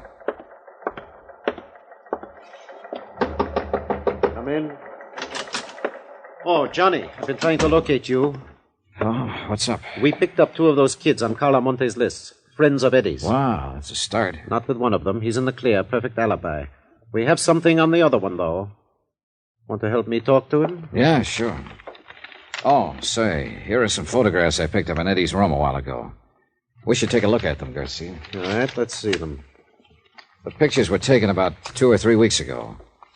Now, if this truck is his sister doesn't know about it. Well, he sure got that owner look on his face. Yeah, he sure has. That second one there shows the license number, see? Yeah, I see it. You think they might have used this in the robbery, Johnny? It's a possibility. And we're not exactly swamped with angles. I was wondering, too, if you happen to recognize that background behind the truck. No. Oh, but it looks like it might be down in that area somewhere, the warehouse district. Look, why don't you get some copies made, circulate them, and see if any of your boys can tag the place? Oh, you insurance dicks do get ideas sometimes. Oh, you'd be amazed. All right, I'll do it. And now let's go down and talk to that kid.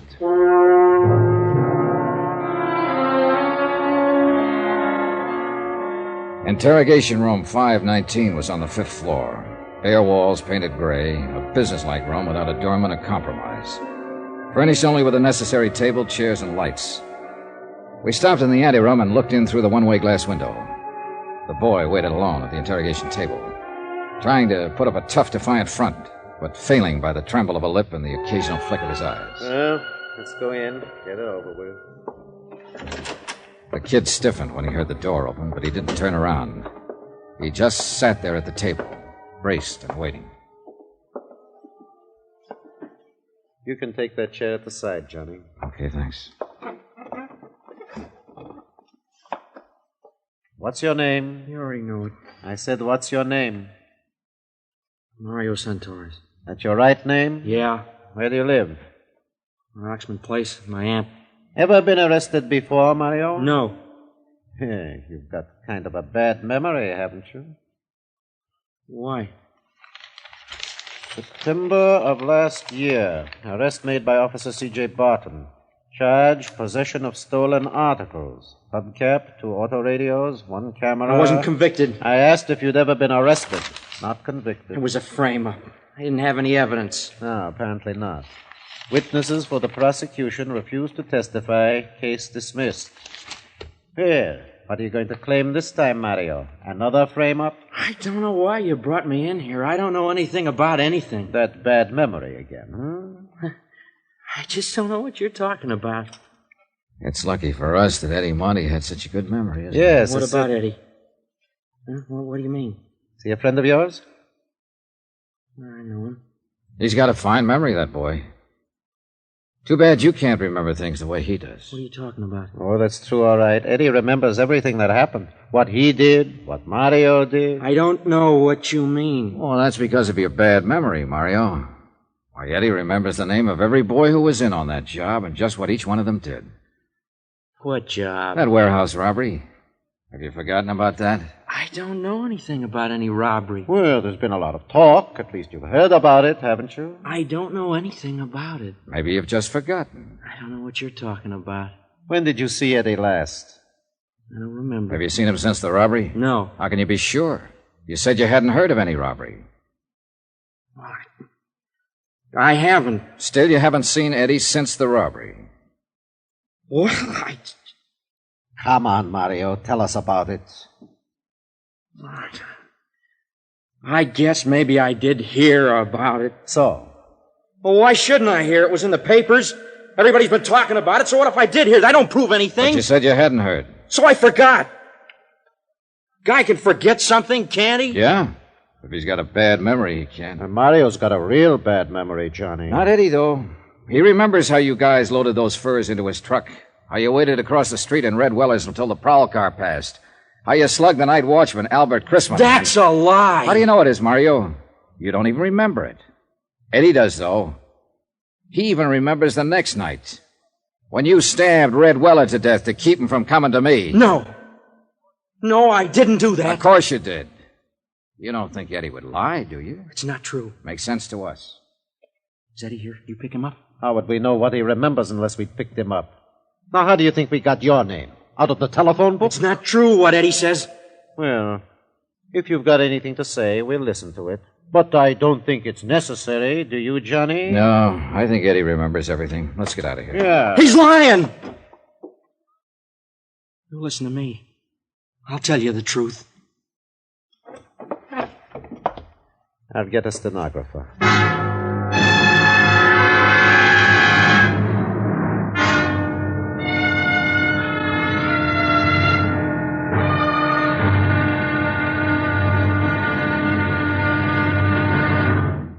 Now, here's our star to tell you about the final intriguing episode of this week's story. Tomorrow, a cautious search, an ambush, bullets and tears.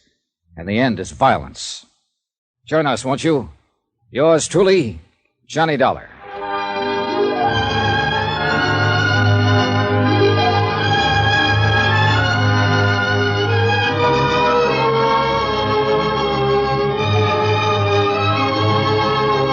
Yours truly, Johnny Dollar, starring Bob Bailey, is transcribed in Hollywood.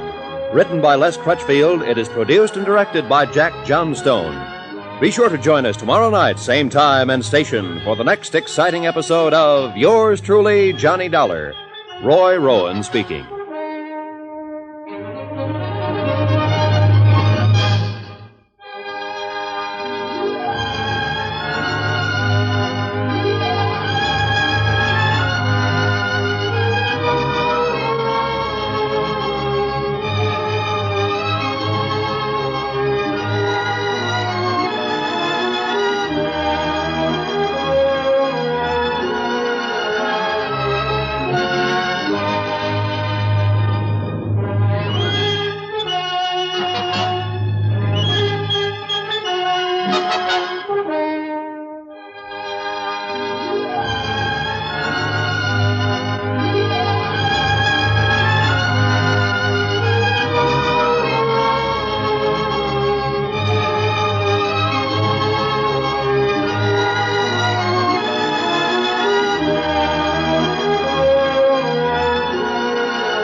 Welcome back. I think so far this episode is just fantastic as drama. Not a ton of mystery, though we have some questions here. Well, this works, I think, as a real adult crime drama. Even the thing with the picture of the car, which of course we can't see, I think their sort of impression and their ability to see what he means by the look on his face really builds into their empathy and their feeling this kid took a tragic wrong turn and his life could have been different otherwise. It doesn't quite, so far at least, and we'll see how part 5 turns out, it doesn't quite pack the powerful emotional wallop that you get at the end of part 5 of the Valentine Matter. But it may be a little bit more realistic and true to life, which I guess could help. We shall see in part 5. Well, now we turn to listener comments and feedback. Regarding the Callicles matter, Rebecca says, one of my favorite Johnny Dollar shows. And then we have a review on iTunes. And a reviewer, going by screen name, What Am I Thinking, says, I really enjoy listening to all the great detective shows that Adam shares. He does a great job on presenting the program and giving his take on them. I'm so glad to find this podcast that plays only old-time great detectives. Well, thanks so much, and I'm glad you're appreciating the show, and keep on listening. All right, well, that will do it for today. Join us tomorrow for Nick Carter, Master Detective, and then we will conclude the Silver Blue Matter on Friday. Before we do get started, I do want to encourage you, if you've not already, to pick up your copy of my latest novel, Powerhouse Hard Pressed. It's a great superhero comedy. It's available for the Kindle and as a paperback. And if you have Amazon Prime for a limited time, you can get it through the Kindle Lending Library and borrow it at no charge. So that's Powerhouse Hard Pressed, available at Amazon.com as well as for Audible. Well, now it's time for today's episode of Nick Carter, which is a little bit of a different episode than he mentioned last time. But here now is the missing Harold Ascort.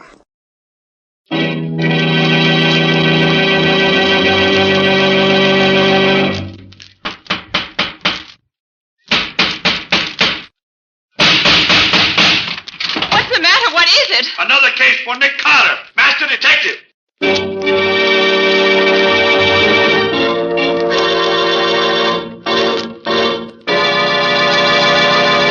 Yes, it's another case for that most famous of all manhunters, the detective whose ability at solving crime is unequaled in the history of detective fiction. Nick Carter, Master Detective. Tonight's curious adventure... Missing Harold Ascort. For Nick Carter and the great kidnapping mystery.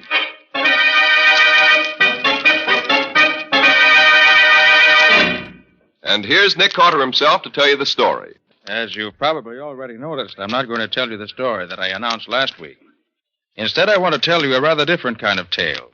One which started as Patsy and I rang the doorbell at the rather magnificent home of Mrs. Philip Ascort, just off the upper end of the park at about 10:30 one morning. Yes? I'm Nick Carter. Mrs. Ascort's expecting me. Yes, Mr. Carter. Won't you come in, please? Thank you. If you and the young lady will go into the living room, I'll tell Mrs. Ascort you're here. Certainly. Gosh, Nick, the Ascorts must have more money than they know what to do with. Just look at this place. Yes, Patsy, the Ascorts belong to one of the oldest families in the city. Old and conservative, rich but never ostentatious. So I see. Gee, I wish I could have quiet. I think I hear Mrs. Ascort coming. Oh, Mr. Carter, I want to thank you for coming so very promptly. I know how busy you are, but I really am in trouble, desperate trouble, and I don't know who else to turn to but you. Why, Mrs. Ascort, I'll be very happy to help you if I can. This is my assistant, Patsy Boone. How do you do? You do. Now, what's wrong? It's my son, Harold, Mr. Carter. He's been kidnapped. I found this note inside my newspaper this morning. What does it say, Nick? It says we've got your son. If you want him back, don't call the cops. We'll tell you what to do later. There's no signature.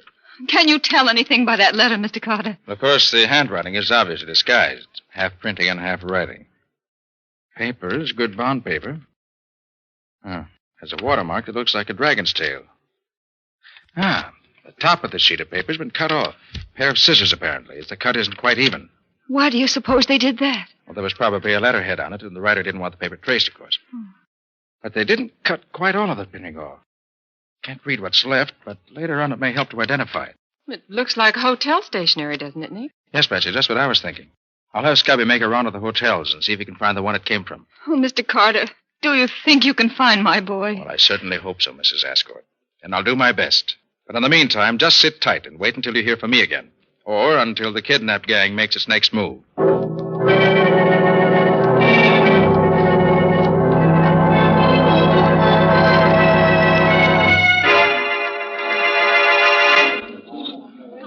Oh, there you are, Scubby. Oh, hiya, Nick. Didn't take you long to get here. It's no time to waste in the kidnap case, Scubby. You never can be sure when the gang will get frightened or annoyed and kill their victim. Now, you find the same kind of newspaper here, you say? I sure did, Nick. The same size, same watermark, and as near as I can tell from what's left in the kidnap note, the same printing at the top. Good. But what now, Nick? How does knowing that the paper came from here help you any? If the paper came from here, it's quite possible that whoever wrote the kidnap note was staying here in the hotel at the time. Yeah. And if he was, the hotel register may give us a further clue. Oh, but the handwriting on the note was disguised, Nick. Well, quite so, Scubby. But it's impossible to completely disguise any writing so that it may not be identified. Even when the writing's apparently completely changed, there will always be some peculiar characteristic left that'll give it away. Oh, I didn't know that. Oh, clerk. Yes? Do you mind if we look at your register a moment? Not at all, sir. Here you are. Now, let's see. Young Ascort disappeared on Tuesday afternoon, and it's possible that the signature we want might be under Sunday or Monday's date. Well, do you know what to look for? Yes or no, Scubby? I've memorized the looks of the writing in the kidnap note, and I expect to recognize any similar peculiarities in the signature here. No, nothing here under Sunday's date. Huh? Let's try Monday. Okay, right over here. Pound Baker. Here. Look at this one. James Scannett. I never heard of him. Of course you haven't. Neither have I. But look at that S. Yeah? And the J. Note how oddly they're made? This signature, like the kidnap note, is half written and half printed, too. Evidently the work of a man who learned to write late in life, and a man who never writes easily. Oh, I see what you mean, Nick. No question, Scubby. This is our man. Clerk, Yes, sir. is this James Scannett in the hotel? James Scannett? No, sir. He checked out this morning. I was afraid of that. You recall what he looked like? Oh, medium height, sandy-haired, little mustache. He had a crooked little finger on his right hand. I remember him because he asked a lot of questions last night. Thanks, Clerk. Well, do you know him, Nick? Why, yes, Scubby. But I sent that man up the river 3 years ago for a 5-year stretch. Oh. Well, maybe he's out. Maybe.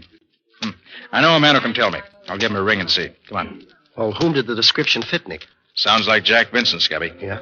Forger and a con man. An old-timer at the business. I can't see for the world how... Oh, pardon me for a minute. Oh, sure, Nick. I'll wait here.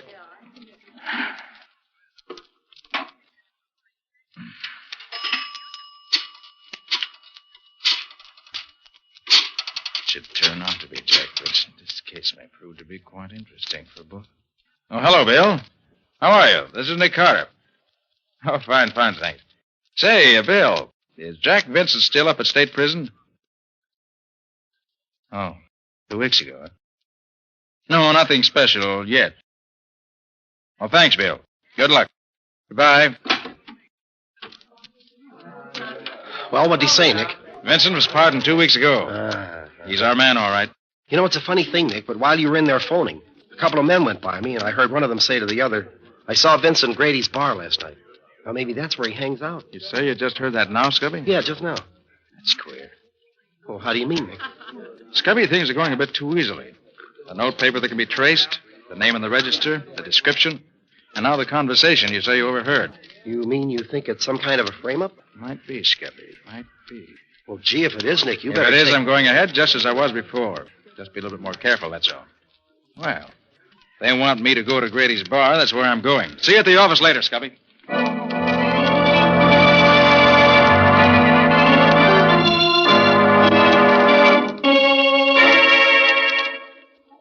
And he fell for it, Jack. Hook, line, and sinker, just like you said. I gotta hand it to you. And you told him where he could find me? I said it real loud, right beside that stooge of his. I said I'd seen you in Grady's place here. He's coming here now? Yeah. I beat it on ahead to let you know he was coming. Good. We'll take care of him when he gets here. Gee, you're awful smart, Jack. Ain't no wonder I kind of go for you. Yeah, but don't forget I owe him one, too. He sent my pop to the chair for bumping off that old rat of a watchman last winter. I ain't forgot that, you betcha. Okay, Gertie, cut the gab. Huh? Looks like Carter's coming in now.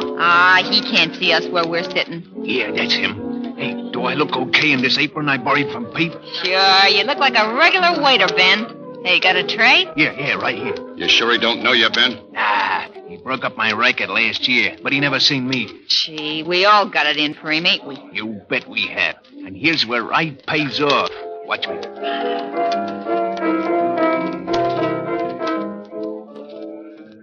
Waiter, Yes, sir. bring me a large ginger ale and Coke, will you? Coming right up. Well, Nick, lots of familiar faces here, but nobody I really know. I wonder if Vincent might have moved out of town after hearing the snatch.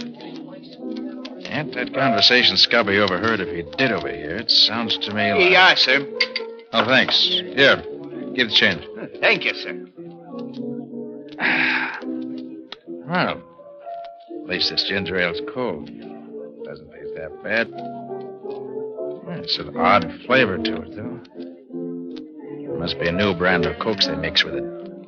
Can't say that I enjoy it. Why, it's queer. It isn't hot enough in here to make me dizzy like this. It seemed to be... Nick, you fool. You've been doped. You've been...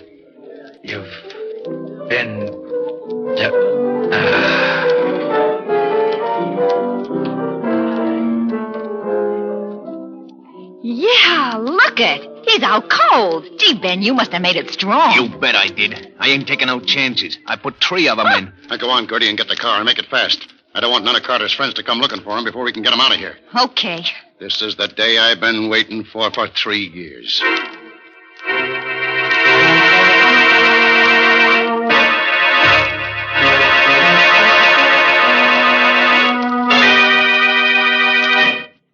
Well, he don't look much like a great detective, does he? All tied up and gagged like that. I'll say he don't. He looks more like a trussed-up chicken. Or a dead duck. And that's what he's going to be as soon as he wakes up. A dead duck. You mean you ain't gonna kill him now? Nah, there's no fun in killing him when he don't know who's doing it. I want him to look me in the eye when I send a bullet into his brain. Oh, gee, Jack, I thought you'd let me kill him. Nothing doing. This is my party. Private and exclusive. Did you get his guns? Yeah, both of them. Hey, should we leave him here in the back room for now, Jack? Yeah, he won't come to for another couple of hours. He'll be safe here. Yeah. Now, you and Gertie stay here and watch him. I got some stuff I want to take care of. I'll be back by the time he wakes up. Okay. Here you go, Mr. Master Detective. And there you stay till we're ready for you. Have a nice sleep. And keep your eye on Gertie, Ben. She might forget and bump him off all by herself.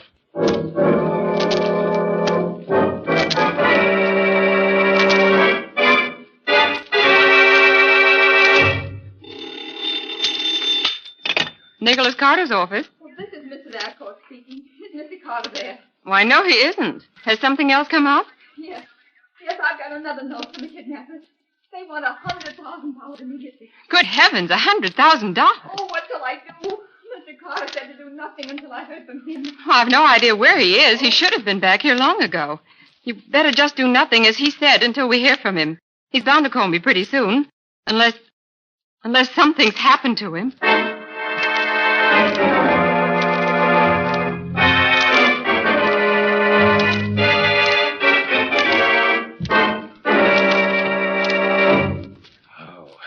What a headache that stuff leaves behind.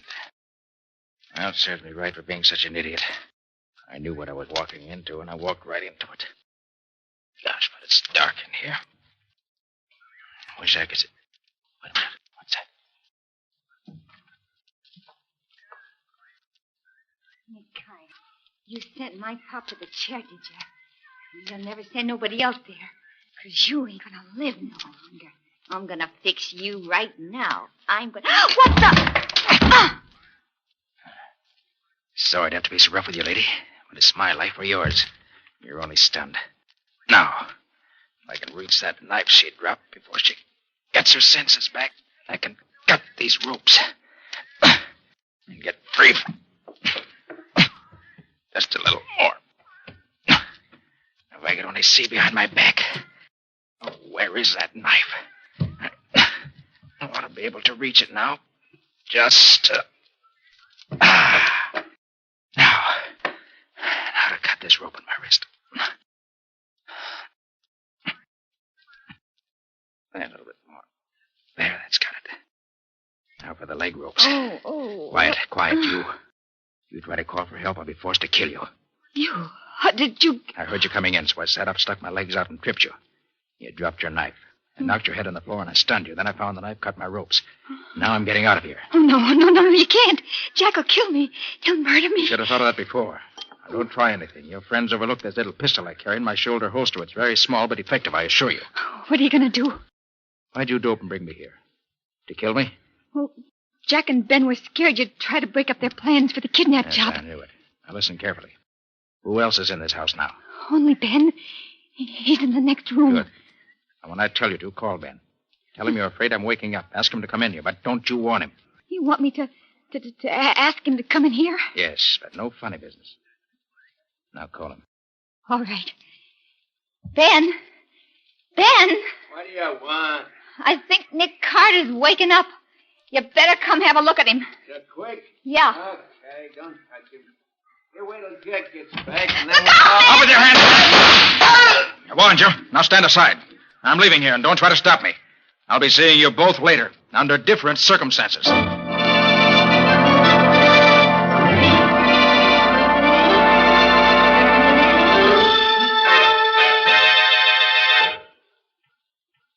How do you do, Miss Boone? Nick, where in the world have you been? We've been waiting for you for hours. Sorry, Patsy. Anything special been going on? Anything special? I should say so. Mrs. Ascort has called 5 times. She got a note from the kidnappers telling her it would cost her $100,000 to get her son back. And she's going crazy, waiting for you to tell her what to do. Hey, Patsy, have you heard anything From me, Scubby? Well, Nick, what happened to you? Jack Vincent laid a trap for me, and I walked into it. Did you learn anything? No, Scubby, I didn't. Except that it all has to do with the kidnap case we're working on. Well, did you have any trouble, Nick? Well, depends on what you call trouble, Scubby. And more of that later. Now, what about Mrs. Ascort? Well, she wants you to call her as soon as you come in. I'll get her for you. All right, Patsy. We got to move fast. Maybe too late even now. My being there and getting away doesn't help any. Mrs. Ascort, just a minute, please. Here she is, Nick. All right. Hello, Mrs. Ascort. Sorry I've been held up where you couldn't get hold of me. What's up? Oh, Mr. Carter, I received a note from my son. It says that I'll have to pay his kidnappers $100,000 if I want to get him back. The note also says that I've got to take you off the case or he will be killed. He says that so far they've not mistreated him, but he begs me to pay the money and get him free. Is the note in your son's handwriting? Oh, yes, I'm sure of that. What shall I do, Mr. Carter? Or does the note give you any way of getting in touch with him? Yes, it says to put an ad in the personal column of the Clarion, addressed to safety, and let them know what I decide. Good. Put the ad in the Clarion. Tell them you're willing to pay the money and ask them how they want it paid. All right, Mr. Carter, but how about, well, what they have to say about getting rid of you? You know what I understand, Mrs. Ascort. Tell them in the ad that you'll guarantee that I'll have nothing further to do with the case. Oh, but that would be a lie, wouldn't it? Yes, of course it would. But would you prefer that the kidnappers kill your son? Oh, no, of course not, Mr. Carter. All right, then. Put the ad in just as I said. And let me know the minute you get an answer. Then we'll plan our next step.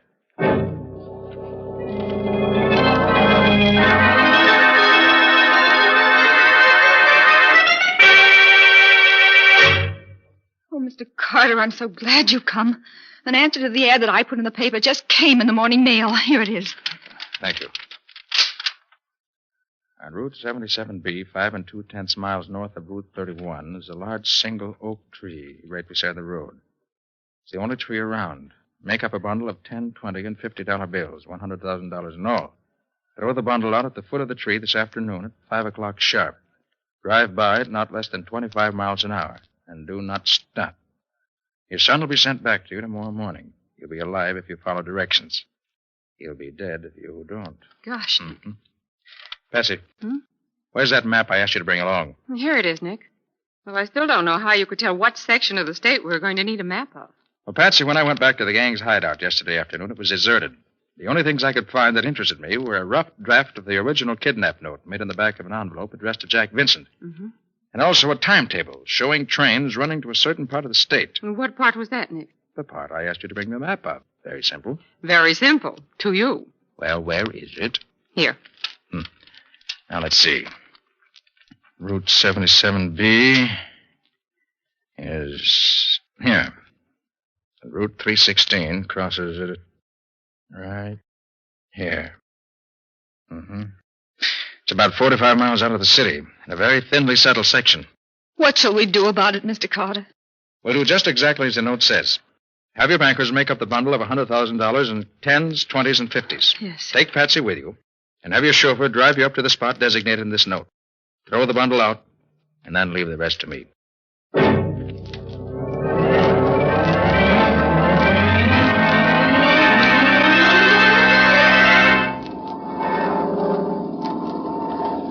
Well, I'm sure glad it's clear today. Otherwise, we'd be out of luck. See anything, Scubby? No, not yet. Hey, Nick, do you suppose anything has gone wrong? No, I doubt it. I've entire faith in Patsy's ability to follow instructions. Gee, sure is sort of deserted around here, isn't it? Yes. Only a few scattered houses and very little traffic. Oh, here, Scubby, suppose you take over the controls of the plane for a while I take the glasses and have a look around. Oh, sure, Nick. Here you are. Thanks. Got the stick? Yeah. All set. These glasses are really high-powered, aren't they? Hey, I think I can... Yes, there they are. And right on time. Are you sure this is the right road, James? Yes, Miss Ascort, this is the right road. Oh, I'd feel so much safer if Mr. Carter were here. Why, if any little thing were to go wrong, it might mean my boy's life. That's why I'm here, Mrs. Ascort. just to see that nothing does go wrong. The place you want is about a half a mile ahead, Mrs. Ascort. Oh, dear, so soon? Oh, I'm all of a jitter, Miss Bow, and you'll have to throw the package out. I just can't do it. Now, don't you worry, Mrs. Ascort. I'll take care of everything. Slow down just a little, will you please, James? Yes, miss. I wish I knew how Nick is planning to get the money back. The gang could go anywhere from here, and we'd never know where it was. Oh, I hope Mr. Carter won't do anything to interfere with my getting my boy back. He's worth all the money I have. You can trust Nick to do the right thing. There's the tree, just ahead. Oh. Now, help me up with the package. All right. That's it. Careful now. I'm going to let it go out the window. Here it goes. Well, that's that. Oh, you're wonderful, Miss Bowen. Did you see anybody? No, nobody. Not a soul around here anywhere. I still can't see anybody. The bundle is still right by the side of the road where it fell. Oh, heck, this curve cuts off the view entirely. Well, at least we've done our part. Yes, we've done our part. The rest is up to Nick.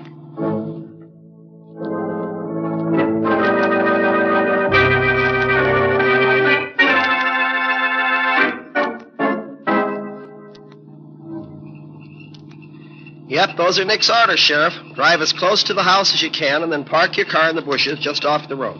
Okay. Where's Carter now? Oh, well, he went on ahead to get the layout of the place. Wants to get his plan set by the time we get there. I don't understand how you know them fellers are hiding out there. You say neither you nor Carter's ever been near the house. Well, I'll tell you, Sheriff, it's really very simple. When Mrs. Ascort dropped the bundle of money out of her car this afternoon, Nick and I were overhead in Nick's plane watching everything through his extra high-powered field glasses. Yeah. We saw the crooks come and pick up the money, and then we watched them beat it back to the farmhouse. They took every back road and cow path they could find to keep from being followed, but we could see them, no matter where they went. Yeah, all the time the one man that they were really afraid of was up there over their heads watching it. Hey, that's quite a stunt. I've heard tell this Nick Carter's quite a feller. Darn if I don't believe it now. Well, darned if you don't, had better. Well, we better stop here, huh? Don't dare go no closer to the house with the car. I'll just run her off into the bushes here, huh?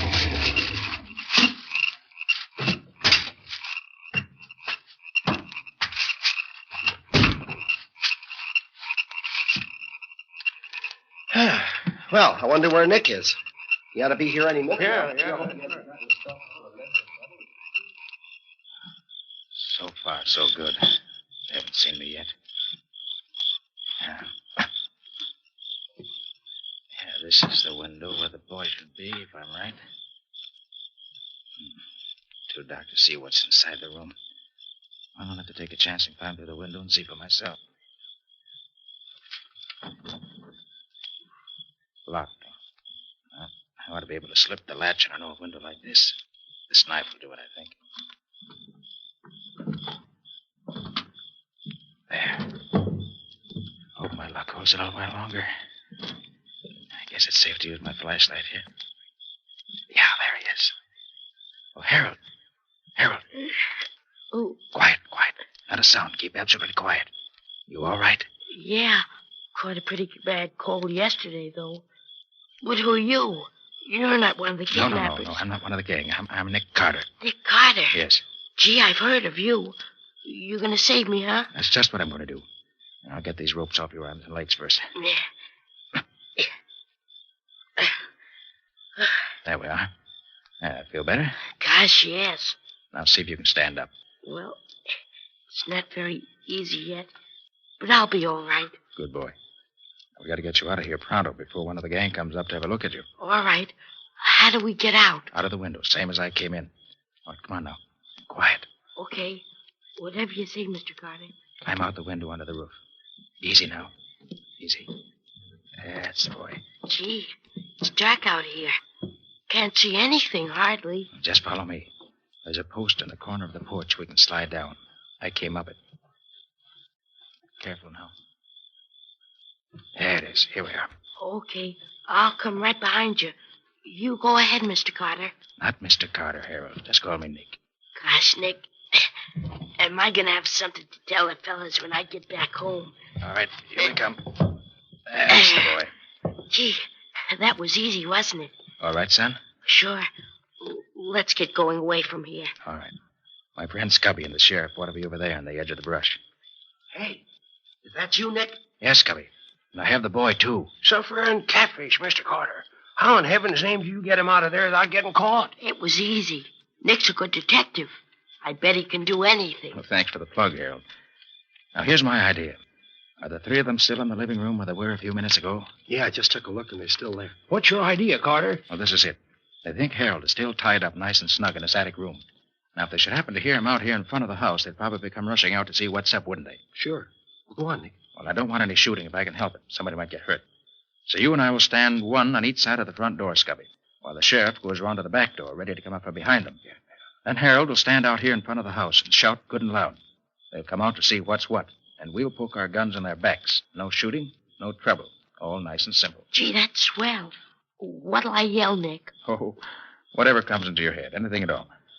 Okay, Sheriff? Yep. Sounds nice and simple. If it works, well, here goes the rear guard. Come on, Scubby, and get your guns ready. Okay. And Harold, if anything goes wrong, you run for the woods. They'll never find you out there at a back night like this. Okay, Nick.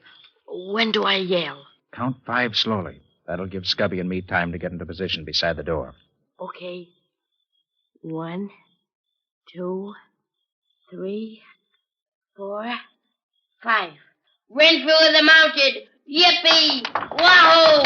What the devil is the kid doing out here? Get your hands up and fast. Don't try reaching for your guns. We've got you surrounded. Nick Carter, how did you... Just keep those hands in the air, Vincent. All right, Scubby, get the guns. It's okay, Nick. Only one on Ben. And 2 on our friend Jack. I just come along here now. Stop it. Find this gal trying to skip out the back way, so I brought her along. She belongs to this outfit? Well, I'll say she does. She was the one who watched me while the men went out for the money. Well, looks like we got everything, don't it? Yeah, it certainly does, Sheriff. Everything but the ransom money, which must be here in the house somewhere. Nick, can I hold a gun on one of them? Why, sure, son. Here, take Jack's gun and keep it pointed right at him all the time. Hey, Carter, don't let that kid have that gun. He don't know nothing about guns. It might go off and somebody'd get hurt. You're quite right, Vincent. But would it interest you to know that I wouldn't care if it did? As far as I'm concerned, kidnappers are pretty filthy things, the lowest of the low.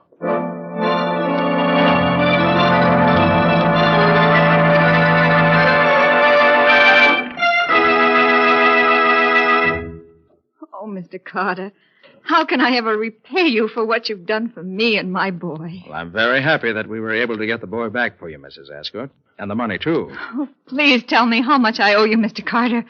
I want to send you a check at once, a big one. You owe me nothing, Mrs. Ascort. Oh, but Mr. Carter... If you really want to repay me, I suggest that you put at least an extra $10,000 into war bonds in this 4th war loan drive. And give the bonds to the Associated Boys Clubs of the city. I can think of no better way to spend money right now. Buying the bonds helps the boys who are fighting for us today. And giving the bonds to the boys' clubs helps the boys of tomorrow. It's a wonderful combination.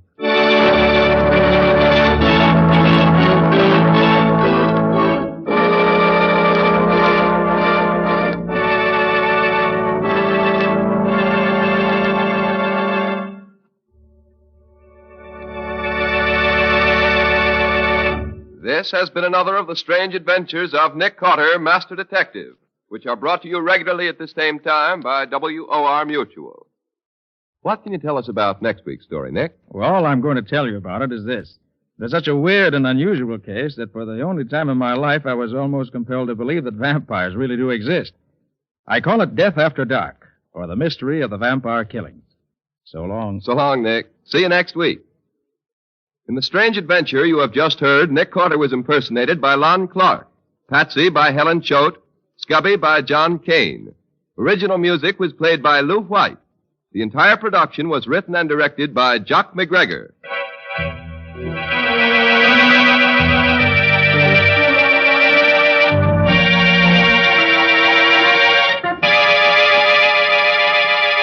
Next week at the same time, listen to another curious experience of Nick Carter entitled Death After Dark, or Nick Carter and the Mystery of the Vampire Killings.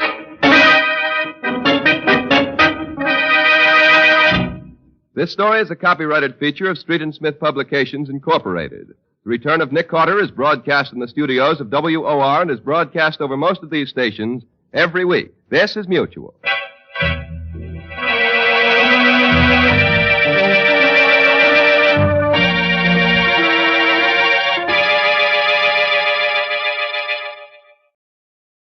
Welcome back. Well, our cautious team of kidnappers apparently thought that the plane that was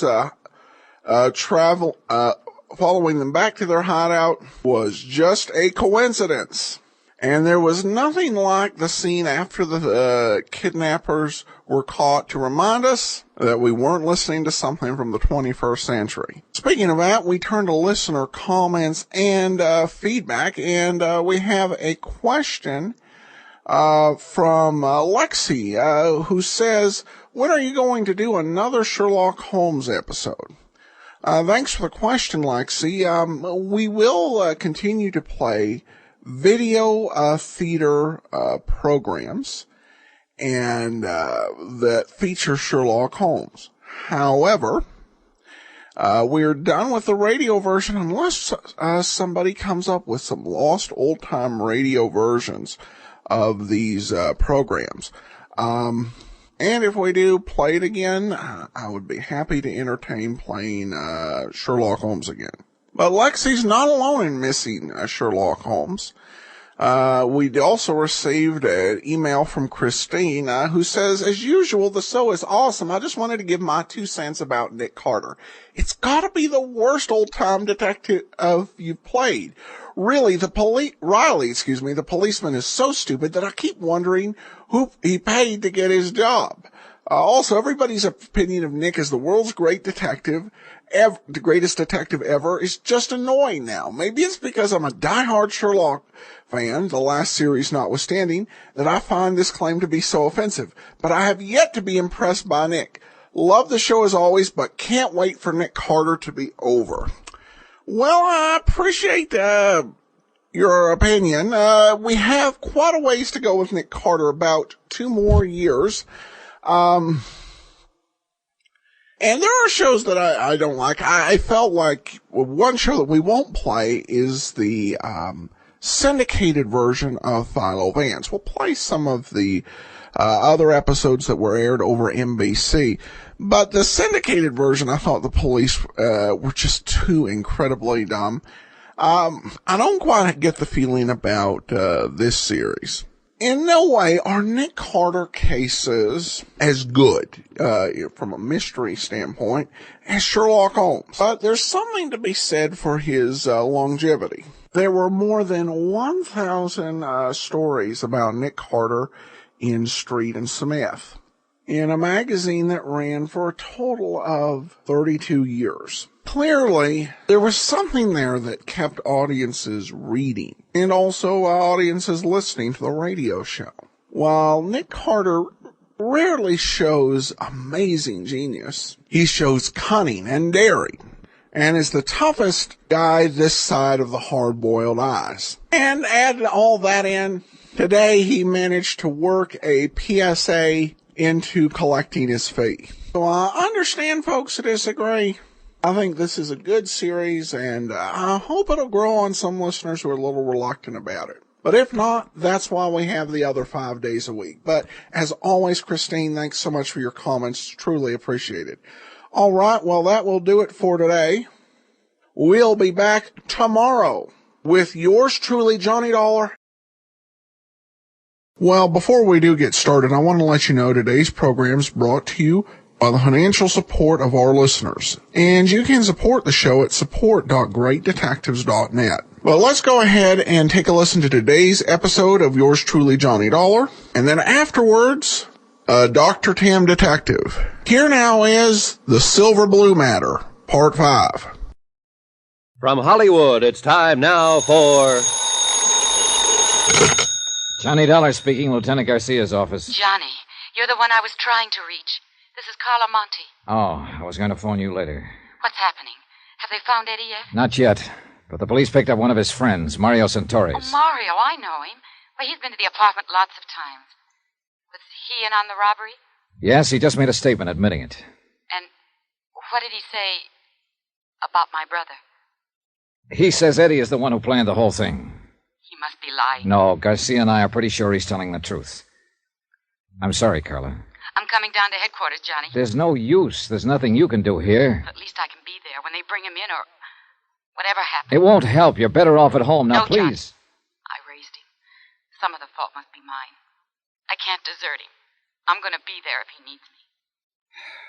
Okay, Carla.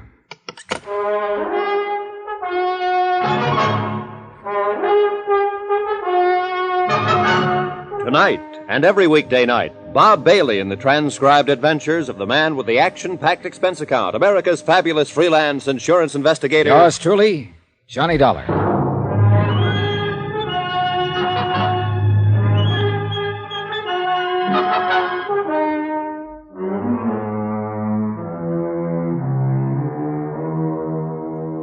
From Special Investigator Johnny Dollar, location Los Angeles, California, to the Home Office Moto Guarantee Insurance Company, Hartford, Connecticut. Assignment, the Silver Blue Matter. Expense account, final page. $100,000 worth of fur coats, silver blue mink, stolen in a warehouse robbery and still missing.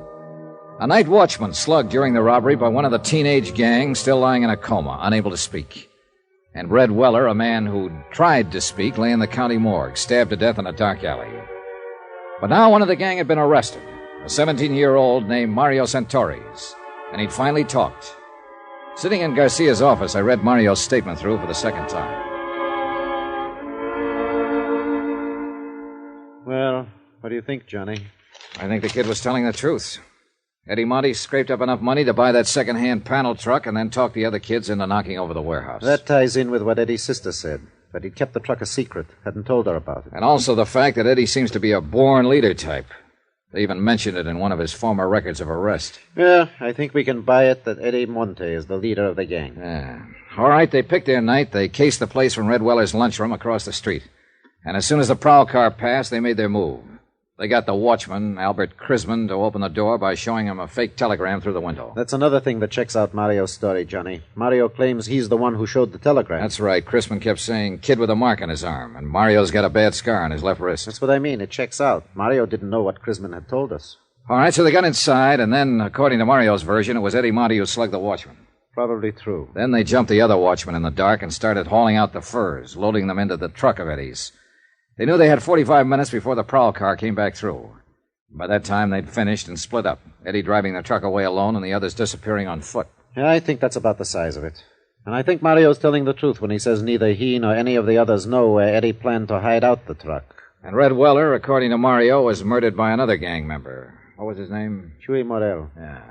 Well, if that's true, Eddie Monte is at least clean on the murder charge. If it's true. All you can tag him on is robbery and assault on that watchman. I'm kind of glad of it, Johnny. I feel sorry for that sister of his. So do I. She's a good kid. And she's carrying a real load of guilt. Thinks that she's responsible in some way. Oh, she was only 19 herself when their folks died. How could she be expected to hold him in line? And especially in that district. Yeah.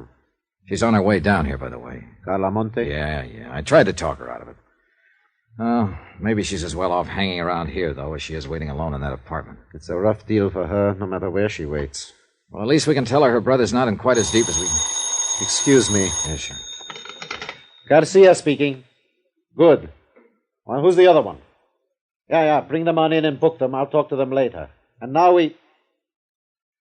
What? When? All right. Keep in touch with me.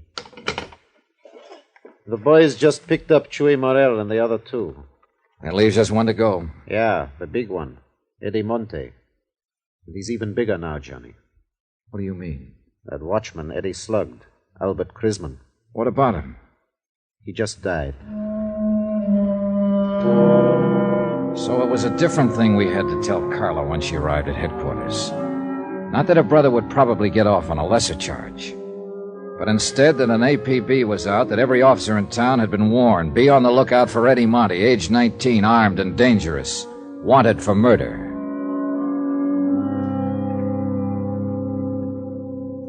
Expense account item 15, $12.50, rent on a hired car. One of Garcia's boys was certain that the background appearing in the photograph of Eddie's truck was somewhere in his district, but he couldn't tag the exact spot. So I decided to cruise that area street by street. Carla Monte, Eddie's sister, went along with me.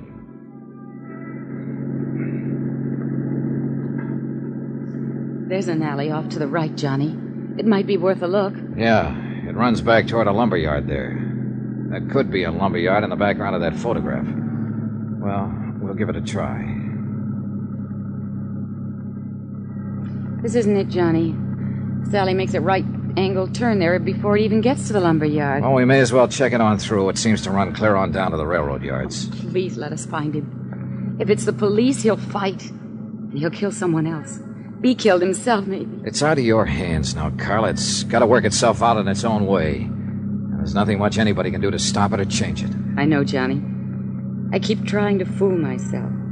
All the time, I know. Well, all you can do is hope. Look! That fence ahead of us there. Next to the railroad yards. Yeah, that could be the fence in these pictures. Looks the same. And that storage shed there at the right, that's in one of the shots. Yeah. And that pile of oil drums. This is it, Carla. This is where those films were taken. The truck was parked right at the corner of that shed. Well, it looks as though that off chance paid off. I'm scared, Johnny. Now that it's so close, I'm scared. Don't be. By off chance, I meant just finding the place. He may not have come back here since the day those pictures were taken. You don't believe that, and you know it. Look, Carla. That house back at the corner has a phone. There's a wire running in from the pole. Go back there and use it to call Lieutenant Garcia. Give him the location and tell him to hit the radio and have this whole area blocked off. Got it? Yes. Tell him to cover the railroad yard, too. Sew up this whole section tight. And tell him to make it fast. Johnny. Yeah. Eddie may be watching us from around here somewhere right this minute. I waited until she'd gone. Then I got out of the car and walked toward the shed and the sagging wooden fence that bordered the railroad yards. It was nearly dark now. The high floodlights had been turned on above the crisscross network of gleaming steel tracks. Shadows play tricks at such a time of evening, and I got sudden movements now and then from the corner of my eyes, but, well, yet nothing really moved. And the only sound was the sound of my own footsteps. I stopped several times and stood watching and listening, but nothing moved. There was only silence. I reached the door of the long wooden shed and found it padlocked. But looking in through a broken window, I could see the lock didn't matter. The shed was empty and long abandoned. Between it and the fence was a drive leading toward the rear. And behind the shed, in a loading area, I found Eddie's truck. And in the back of it was $100,000 worth of furs. All right, darling. Get your hands up. Eddie, you're in a rut. That's the first thing you said to me the last time we met. I ought to killed you there in that apartment. Isn't one killing enough? I don't suppose you know it, but Albert Chrisman died this afternoon. I know. I got a radio in the truck there. That's where you've been hiding out all the time? Look, if I wanted to answer questions, I'd go turn myself in. You may be better off in the long run if you do. Now get... You here alone? No, your sister's with me. Oh, for the love... What does she want to do? Watch me get it? Why don't you give me that gun, Eddie? It's only a matter of time. You know that. You don't have a chance. Oh, I figure I got a pretty good chance right here in my hand. Chance at what? To break Carla's heart? Smash her into the dirt, kill her, maybe? Shut up. What more do you want to do to her before you're through? I'm not planning to be through. Oh, that's great. But the police are doing some planning of their own. They gotta find me first. I found you, didn't I?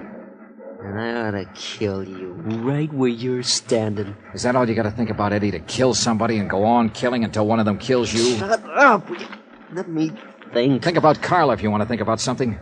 Think about the things she's done for you, the years she's worked for you, worried about you.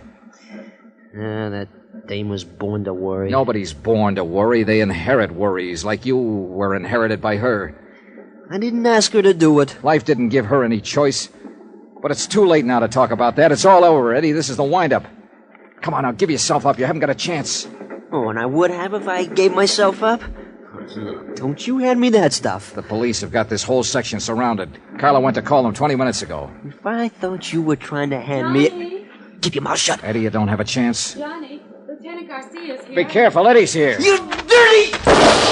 I hit the dirt and rolled into the truck and came up on the other side with my gun in my hand.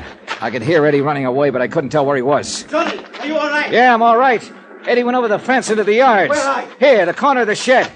Come on, let's go after him. He can't get through. I've got men working this way from the other side. Where's Carla? Back there somewhere.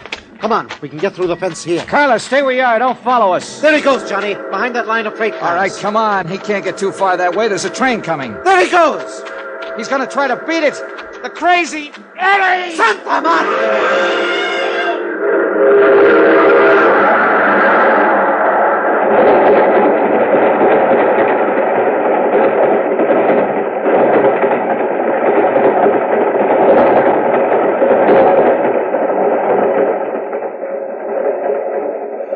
I don't know, Johnny. There must be better ways to die.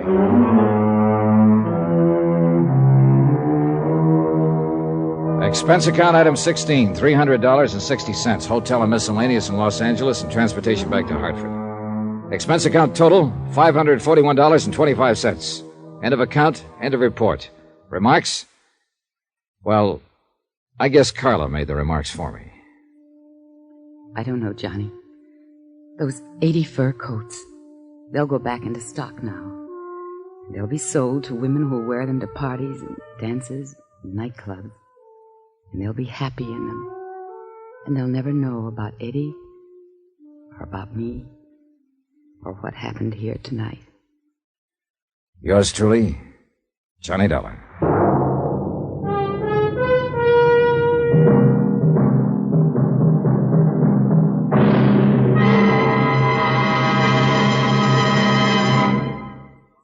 Now, here's our star to tell you about next week's intriguing story. Next week, The Matter of the Medium, Well Done. And a seance or two that I think you'll like. Join us, won't you? Yours truly, Johnny Dollar.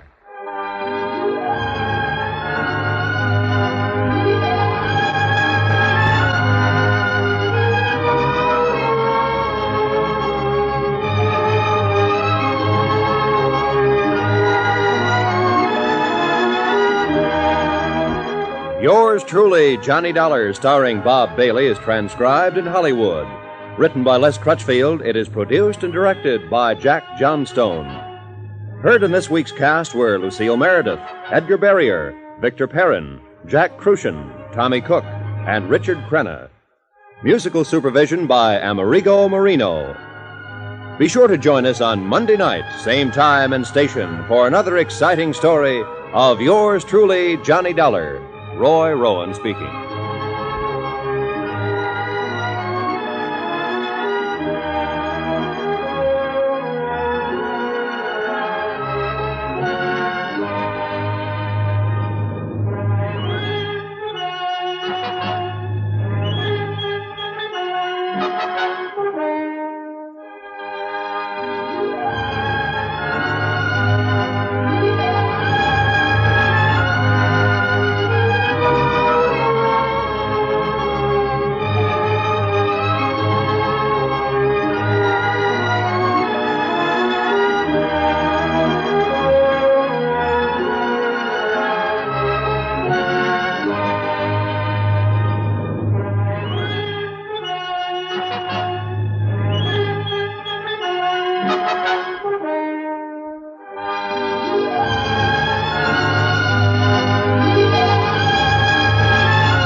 Welcome back. This was, I thought, very well put together from a drama standpoint. Really, you feel for the sister in the story, and I think it was a great job of writing. Even when you're dealing with the teenage boy who, the way he acted, his own character, made him not really sympathetic. But you cared what happened because of the sister. So just a fantastic performances all around in this particular episode. Very well done. Big note here is the yours truly Johnny Dollar first appearance here of Richard Crenna, who up to this point in his career, his claim to fame was playing the role of Walter Denton on Our Miss Brooks. Denton was a character somewhat squeaky voiced, really done a great comic effect. He began on the series in 1948 and continued till 1955 playing this high school sophomore, which wasn't bad for radio. He was able to make it work for radio. However, he also appeared in the television version. And towards the end of the television version, he was 29 years old, and obviously 29. And he didn't carry off the whole guy in his 20s and 30s playing a teenager as well as Dick Ward did in Batman. As I said, this was his first appearance of yours truly, Johnny Dollar. He makes several more appearances in the course of the serial run, and actually continues to appear on the single episodes. His last appearance on yours truly, Johnny Dollar, is on October 23rd of 1960, so just before the show was moved to New York.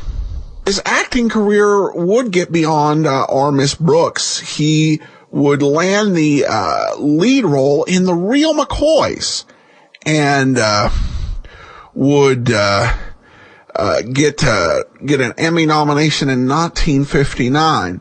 And his other role that he is very well known for, Richard Crenna, is the role of Trotman in the first three Rambo movies.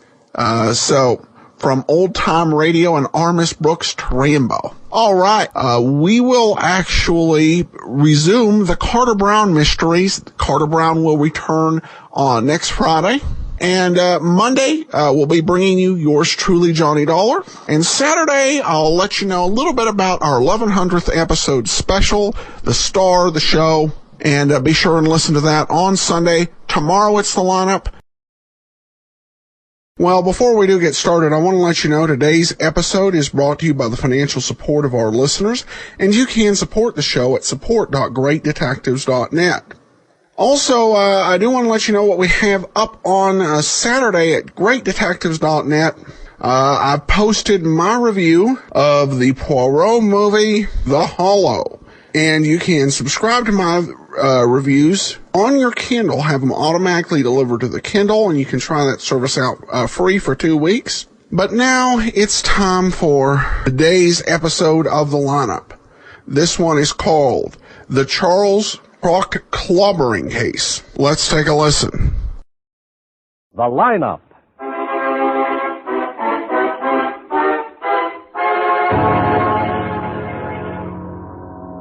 Ladies and gentlemen, in just a moment, we will take you by transcription behind the scenes of a police headquarters in a great American city, where under the cold, glaring lights will pass before us the innocent, the vagrant, the thief, the murderer.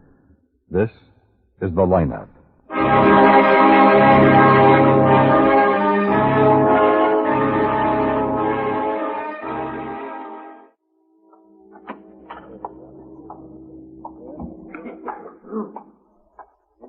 Hi, Ben. Hello, Quine.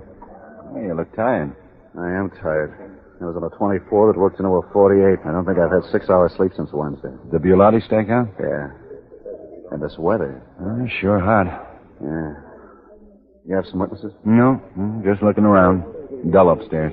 I'm glad we can use a low. May I have your attention, please? I'll see you later. Yeah. You people out there on the other side of the wire in the audience room, may I have your attention, please? Thank you. My name is Cogger, Sergeant Pete Cogger. I'll explain the lineup to you.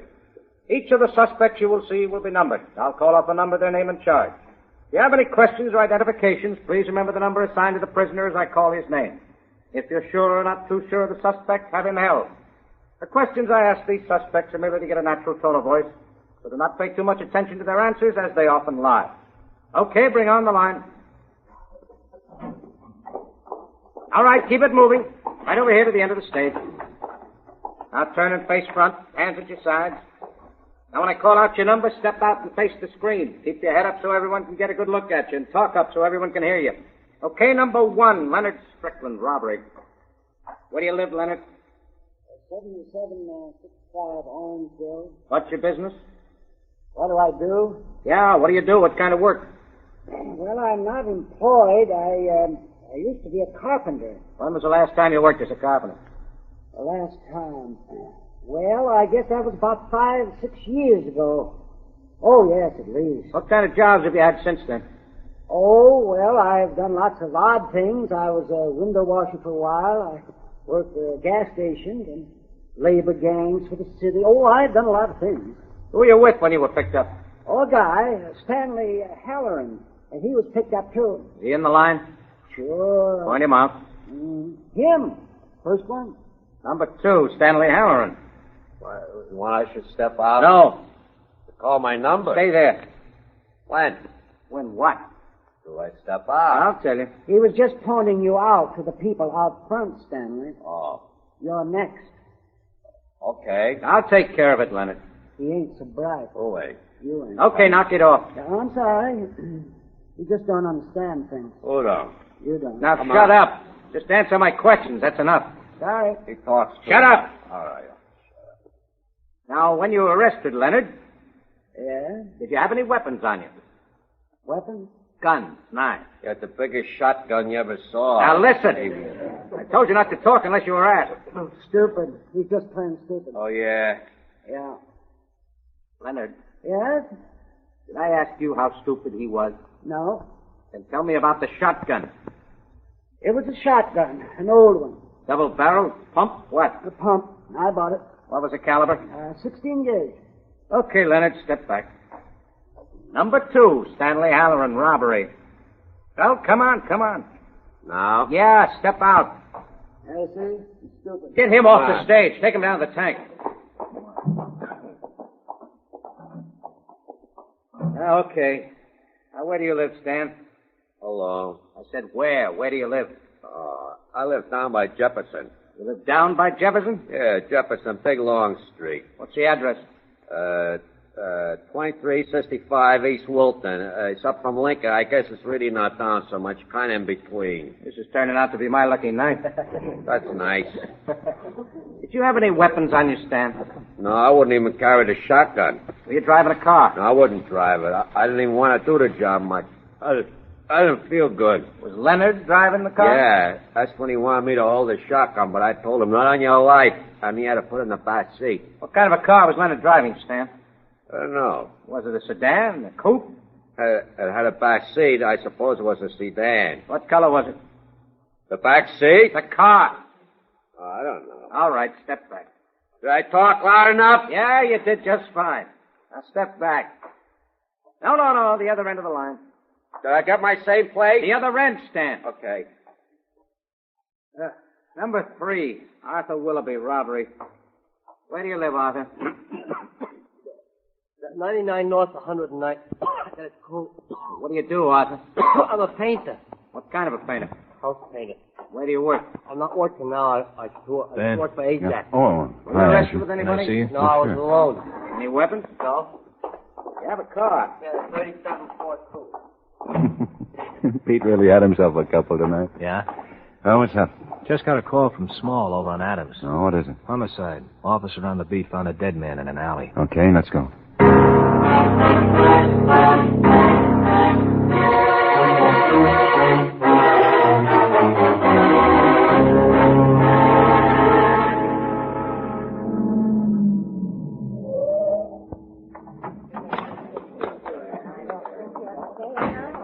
There's Small. Yeah, I see him.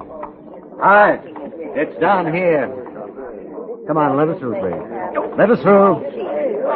Thank you. The officer on the beat, Miller's a new boy, found him. Uh-huh. Hello, Doc. Hello, Ben. Crocked and I have been over the alley. We couldn't find anything. How long has he been dead? Well, let's see, about an hour, not anymore. How'd he die? Beaten to death. Tell you more as soon as I get him downtown. All right, boys, clean it up. Got a cigarette? Mm-hmm. Yeah. Sure hope it cools off. Didn't sleep 5 minutes last night. Thanks. All right. When do you want my report, Ben? Soon. 10 o'clock? Okay. See you. Night, Doc. Thanks for the cigarette. Sure. Any identification, Small? Well, that was a wallet. Here it is. That's all they had on him. The name's Farmer. Mm-hmm. Stanley Farmer. 79 East Western. It's not too far. Well, let's look around. I'd say the fight took place in this part of the alley. You see the big can? Uh-huh. Yeah, caved in. Looks like one of them fell over. There's blood on the pavement near it. Hey, shine the light on the wall. Over to the right. What are these buildings on either side? Warehouse and the department store. A fight like this, someone must have heard something. Warehouse or a department store would have a night watchman. Well, if he heard anything, he'd have taken a look, but, well, we'll check anyway. Let's walk down the alley. Right. Cover the wall on this side and this part of the alley with your lights, will you? How about the other end of the alley? Where does it lead? It's a dead end. Wonder what the other guy looked like. The dead one was really worked over. Might have been more than one guy working him over. Yeah, hold it a minute. We're even fighting here. More blood. Scuff marks. Rubber-heeled shoes. They're fresh marks. Well, biggest part of the struggle looks like it took place back there. Let's shine it down here. What's that? What? Where? Shine your light down there. Down there, Small. No, over by those cans. There. Oh. Feathers. Feathers? Yeah. Looks like part of a woman's hat or something. It's a pretty funny-looking hat. The cans are dumped over here. Oh, this might be something. A lot of junk in this alley. Well, we'll go through every bit of it. Any other time it would be just junk. We'll check it all. Keep the alley blocked off. I'll call in and have them send some boys down to keep it clear until morning. Okay. Well, let's go, Dave. If you find anything, we'll be over at Farmer's house, then back to the station. I'll call from Farmer's and give a phone number. All right.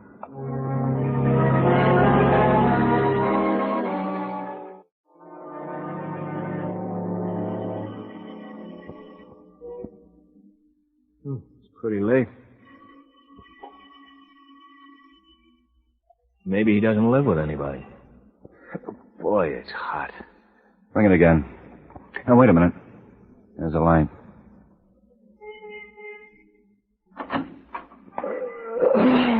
What's going on? We're police officers. All right if we come in? What do you want? Does Stanley Farmer live here? Yeah, he ain't home. We know he isn't. Who are you? Frank Farmer. I'm his brother. Come on, what is it? What's wrong? Stan get into trouble or something? I'm sorry I can't tell you this any other way. Your brother's dead. Huh? I'm sorry. We'd like to talk to you about it. Maybe you can help us. If you don't feel like it now... No, it's okay. I think I should break up or something, but I don't feel anything. I should feel awful, but I don't. Well, maybe if you had a drink. I don't drink. Stan's dead? He was found in an alley. Look. Come on in the other room and sit down. I can't think too straight. Better sleep. Gosh, fellas, this is... miserable. I'd just make yourselves comfortable. Gosh, thing to wake up to. You sleeping your head off and stinking doorbell. It's funny, I was dreaming of a bad one. The doorbell just jarred me. It rang a couple of times. We didn't know if your brother lived with anybody. I swear that this is the darndest thing. I got along with my brother great. I guess I loved him as much as anybody. Loving a family. Just can't feel much. Numb. We want to find out who killed him. Yeah. Do you have any enemies? No. If he did, I didn't know about any. He's a nice guy. Early, so I had to get in the sack early. You work? Yes. Stan and me, we work together. We got a service. I'm sorry, fellas. It's got me. Well, we can talk about it. No. Let's get it over with. Got a job, and I'd like to help. Stan was a good kid. I'm older, that's why I kind of always talked about him. He really isn't. Really isn't anything, is he now? Look, Mr. Farmer, No, just a little while getting around to it. I haven't cried in a long time. I felt like I should.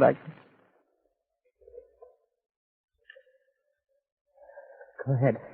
I'm okay. What time did Stan go out? Before I went to bed. Earlier. Around 7, maybe. We had a date. A date? Yeah, he's seen a girl. Her name was, June. June, he told me. You know where she lives? No, he told me June. June Colton, something like, June Coleman. Yeah. June Coleman? Yeah. He's only been seeing her for about a week. I've never met her. And you don't know where she lives? No. Where we might be able to find her? He met her in a bar. It's Stillman's. It's only about 3 blocks from here over on Madison. I don't know the address. We'll find her. You think maybe she had something to do with it? Your brother say much about her? He liked her. Her name, he told me at once, maybe twice, and he liked her. That's all he told me. And you can't think of anyone who might have it in for your brother? No. Look, I'd tell you if I knew. I guess there was people who didn't like him who likes everybody, but I don't know anybody who'd want to kill him. Well, we may want to talk some more. Sure. And we'll check on the girl. Sure. Look, I think I ought to see him. Huh? He's pretty badly beaten up. This is somebody... Yeah. You'll have to identify him sooner or later, but if you don't mind a suggestion, wait till tomorrow evening or tomorrow afternoon late. Sure. Well, good night, Mr. Farman. And thanks. Sure. Come on, Dave.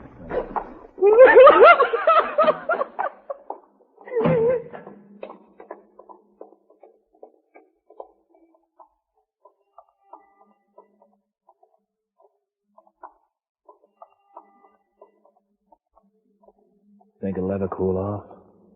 I don't know.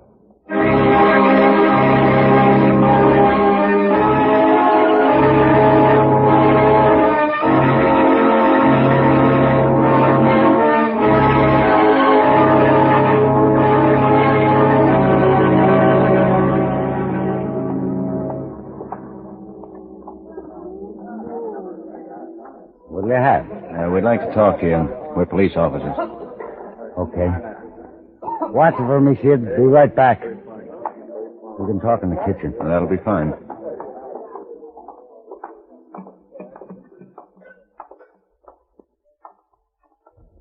Okay. You know Stanley Farmer? Stanley Farmer? Yeah, I know. Regular customer? Pretty regular. Been coming in for about a year, I guess. Know his brother? Yeah. A girl named June Coleman? June Coleman? Yeah. Blonde? We don't know. Friend of Stan's. Good-looking blonde. Well, she's a friend of Stan's. He had a date with her tonight. Yeah, I know her. Real good-looking doll. Blonde, like I said. She came in with Stan tonight. You know where we can find her? No. Mind if I ask what this is all about? Stan's been killed. Stan? You say he was in here tonight with the girl? Yeah, that's right. What was she wearing? Huh? Do you remember what she had on? What kind of a dress? Hat? I don't pay much attention to those things. Stan's dead? She was a pretty nice kid. That's too bad. What did happen? That's what we're trying to find out. Did the girl have on anything with feathers on it? Feathers? Yeah, like these. Hey, yeah, she did. Funniest looking hat I ever seen. Feathers like that on top. What time does Stan come in with the girl? Came in about 9 or so. Left around, well, I guess I was here for a half hour or so. About 9:30 I left, I guess. You don't know where she lives? No. How long has she been coming in here? Oh, about 5-6 weeks. She come in alone? No. First time she came in with Charlie. Charlie? Charlie Phillips. Been a customer for a long time. Was Charlie with her the night Stan met her? No. She'd been coming in for 2 or 3 days without Charlie. I figured they had a fight or something. And where does Charlie live? I don't know for sure, but he's a fisherman. Commercial fisherman. He's out sometimes on the boat for 2-3 weeks at a time. When I saw the blonde come in alone, I figured Charlie was out with the boat. He have his own boat? No, I know for a fact he don't. He always talks about getting his own boat when he's in here lust to the eyeball. Always he's going to get his own boat someday and make a lot of money. I always tell him as long as they make booze, he ain't going to save enough to buy nothing. He just laughs and just finds more and more tank. He catches fish and he drinks like him. Who does he work for? A fellow named Cassidy. Nice old guy, brogue and everything. I don't know what the name of his outfit is. Probably Cassidy, something or other. He's proud of his name, and he probably uses it every time he gets a chance. If his business is named anything, you'd bet it's Cassidy, something or other. Well, look, if Cassidy or Phillips or the blonde come in, I want you to call the 16th precinct. The 16th precinct? Yeah, ask for Guthrie, and if I'm not there, ask for Quine. Guthrie or Quine? That's right. 16th precinct, Guthrie or Quine. I got it. Thanks for your help. Sure. Count them again. Well, we'll probably do that.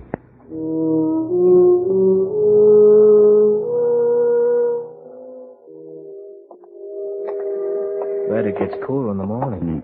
Wait till the sun comes out. If I could stop it, I would. What time's it, Ben? It's close to 5.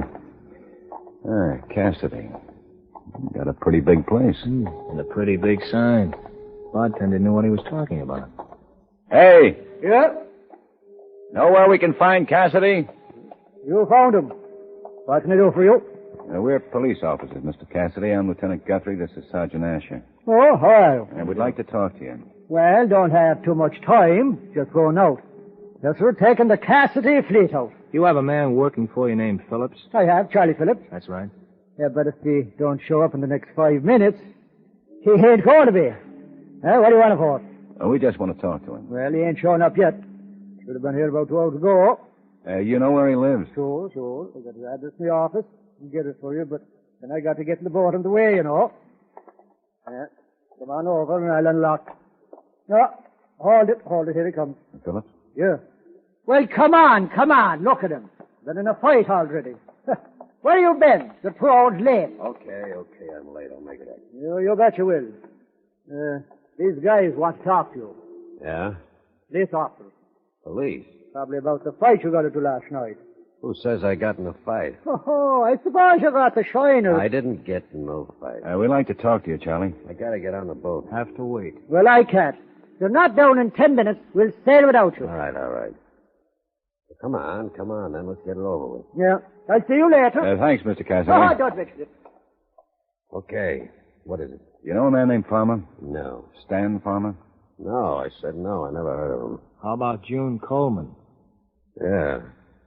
So what? I know her. How long have you known her? Look, you guys, if I don't get on that boat, I lose my job. I'm sorry, but we need some answers. You'll get on the boat as fast as you give them to us. Okay. I've known June for a couple of months, I guess. Where does she live? What's this all about? Where does she live? Over on River, 245 South River. Where were you last night?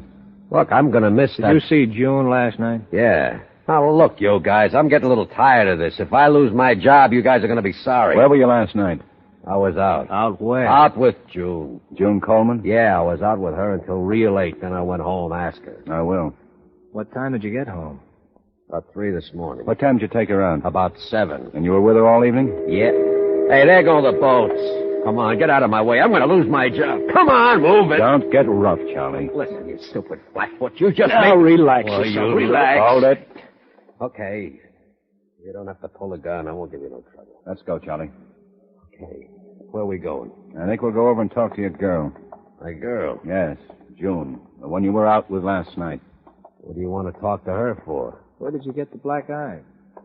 I got in the beef. Last night? No, night before. Tell us about it. Well, there ain't much to tell. Some guy got nasty, and one thing led to another. You know how those things are. No, Charlie. Tell us how they are. We got in the beef, that's all. You come out on top, Charlie? Oh, I don't know. I hit him a couple of times. I guess who wins a fight? That's why you guys want me? For getting in a fight? That's right. Well, it wasn't anything. The other guy was all right. Who was the other guy? I don't know, just some guy. You know how those things start. We were drinking, having a couple. Where were you drinking? Where? In a bar. What bar, Charlie? Well, I don't know. I was in a lot of bars. I don't remember which one I got in a fight. Well, maybe June will remember. I wasn't out with June. You said you were. I said I was out with her last night. I got in a fight the night before. Oh, yeah. You go to a bar last night? Yeah, we went to a bar. Which one? Well, we went to a couple. Name them. Oh, Stillman's. Over on Madison? Yeah. Get in, Charlie. You going over to see June? That's right. She ain't gonna like being waked up this early. We'll apologize.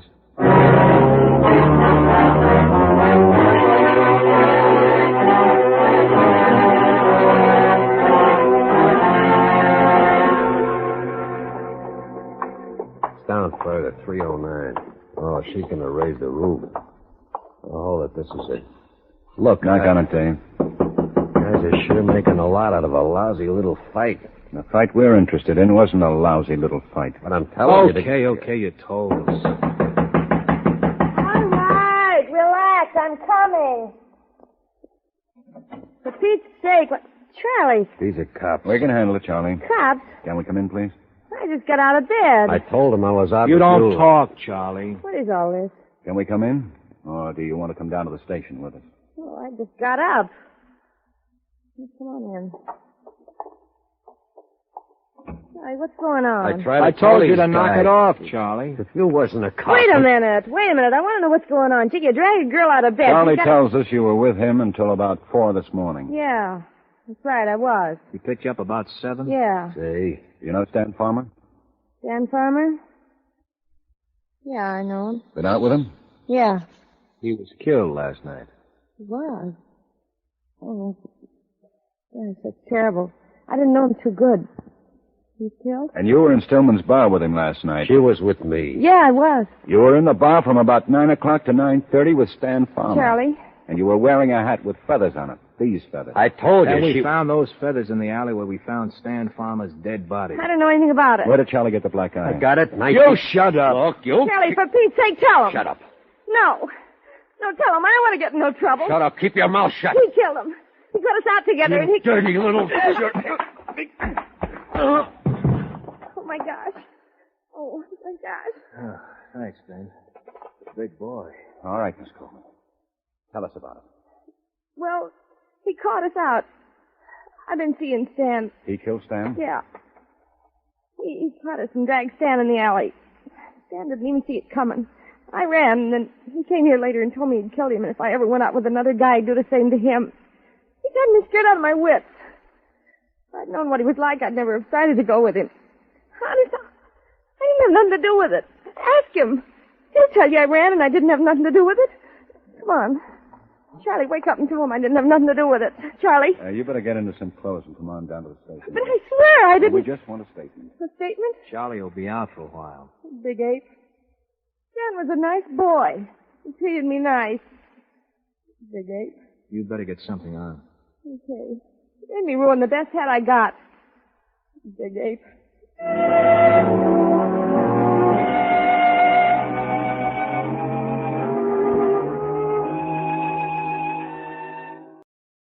Welcome back. Well, that was quite a comedy duo they had in the lineup today. I've never seen such a funny pair. Not too over the top, though. You know, if the other guy wasn't just really stupid, I think they would have a future on stage in the prison. And sorry about the missing bits on this episode. This one already edited for the most part, so only have 24 minutes of show. All right, well, now we turn to listener comments and feedback, and Clarissa emails in. Hi, I'm not sure, but based on my limited Wikipedia searching, it looks like they this is in regards to an episode a couple weeks ago when they mentioned H-type blood. It says it looks like they might be talking about the HH antigen, otherwise known as the Bombay blood type, as that is where it was occurred and is the most common. According to, now this is super rare, 4 out of 1 million people have it, and the people with it can donate to all types, but cannot receive blood from anyone except people with this rare HH antigen. It was also discovered in 1952, so this episode of the lineup was probably topical. Thanks for all the great mysteries. Well, thanks so much, Clarissa, and that does make sense. Also, we did receive comments. I want just to thank, kind of repeated the same point, but I want to thank William and also Celeste. Thanks so much for sending along the answers. Now we turn to letting you know what we have coming up tomorrow. Today was our 1100th episode. Tomorrow we're going to celebrate with our 1100th episode special.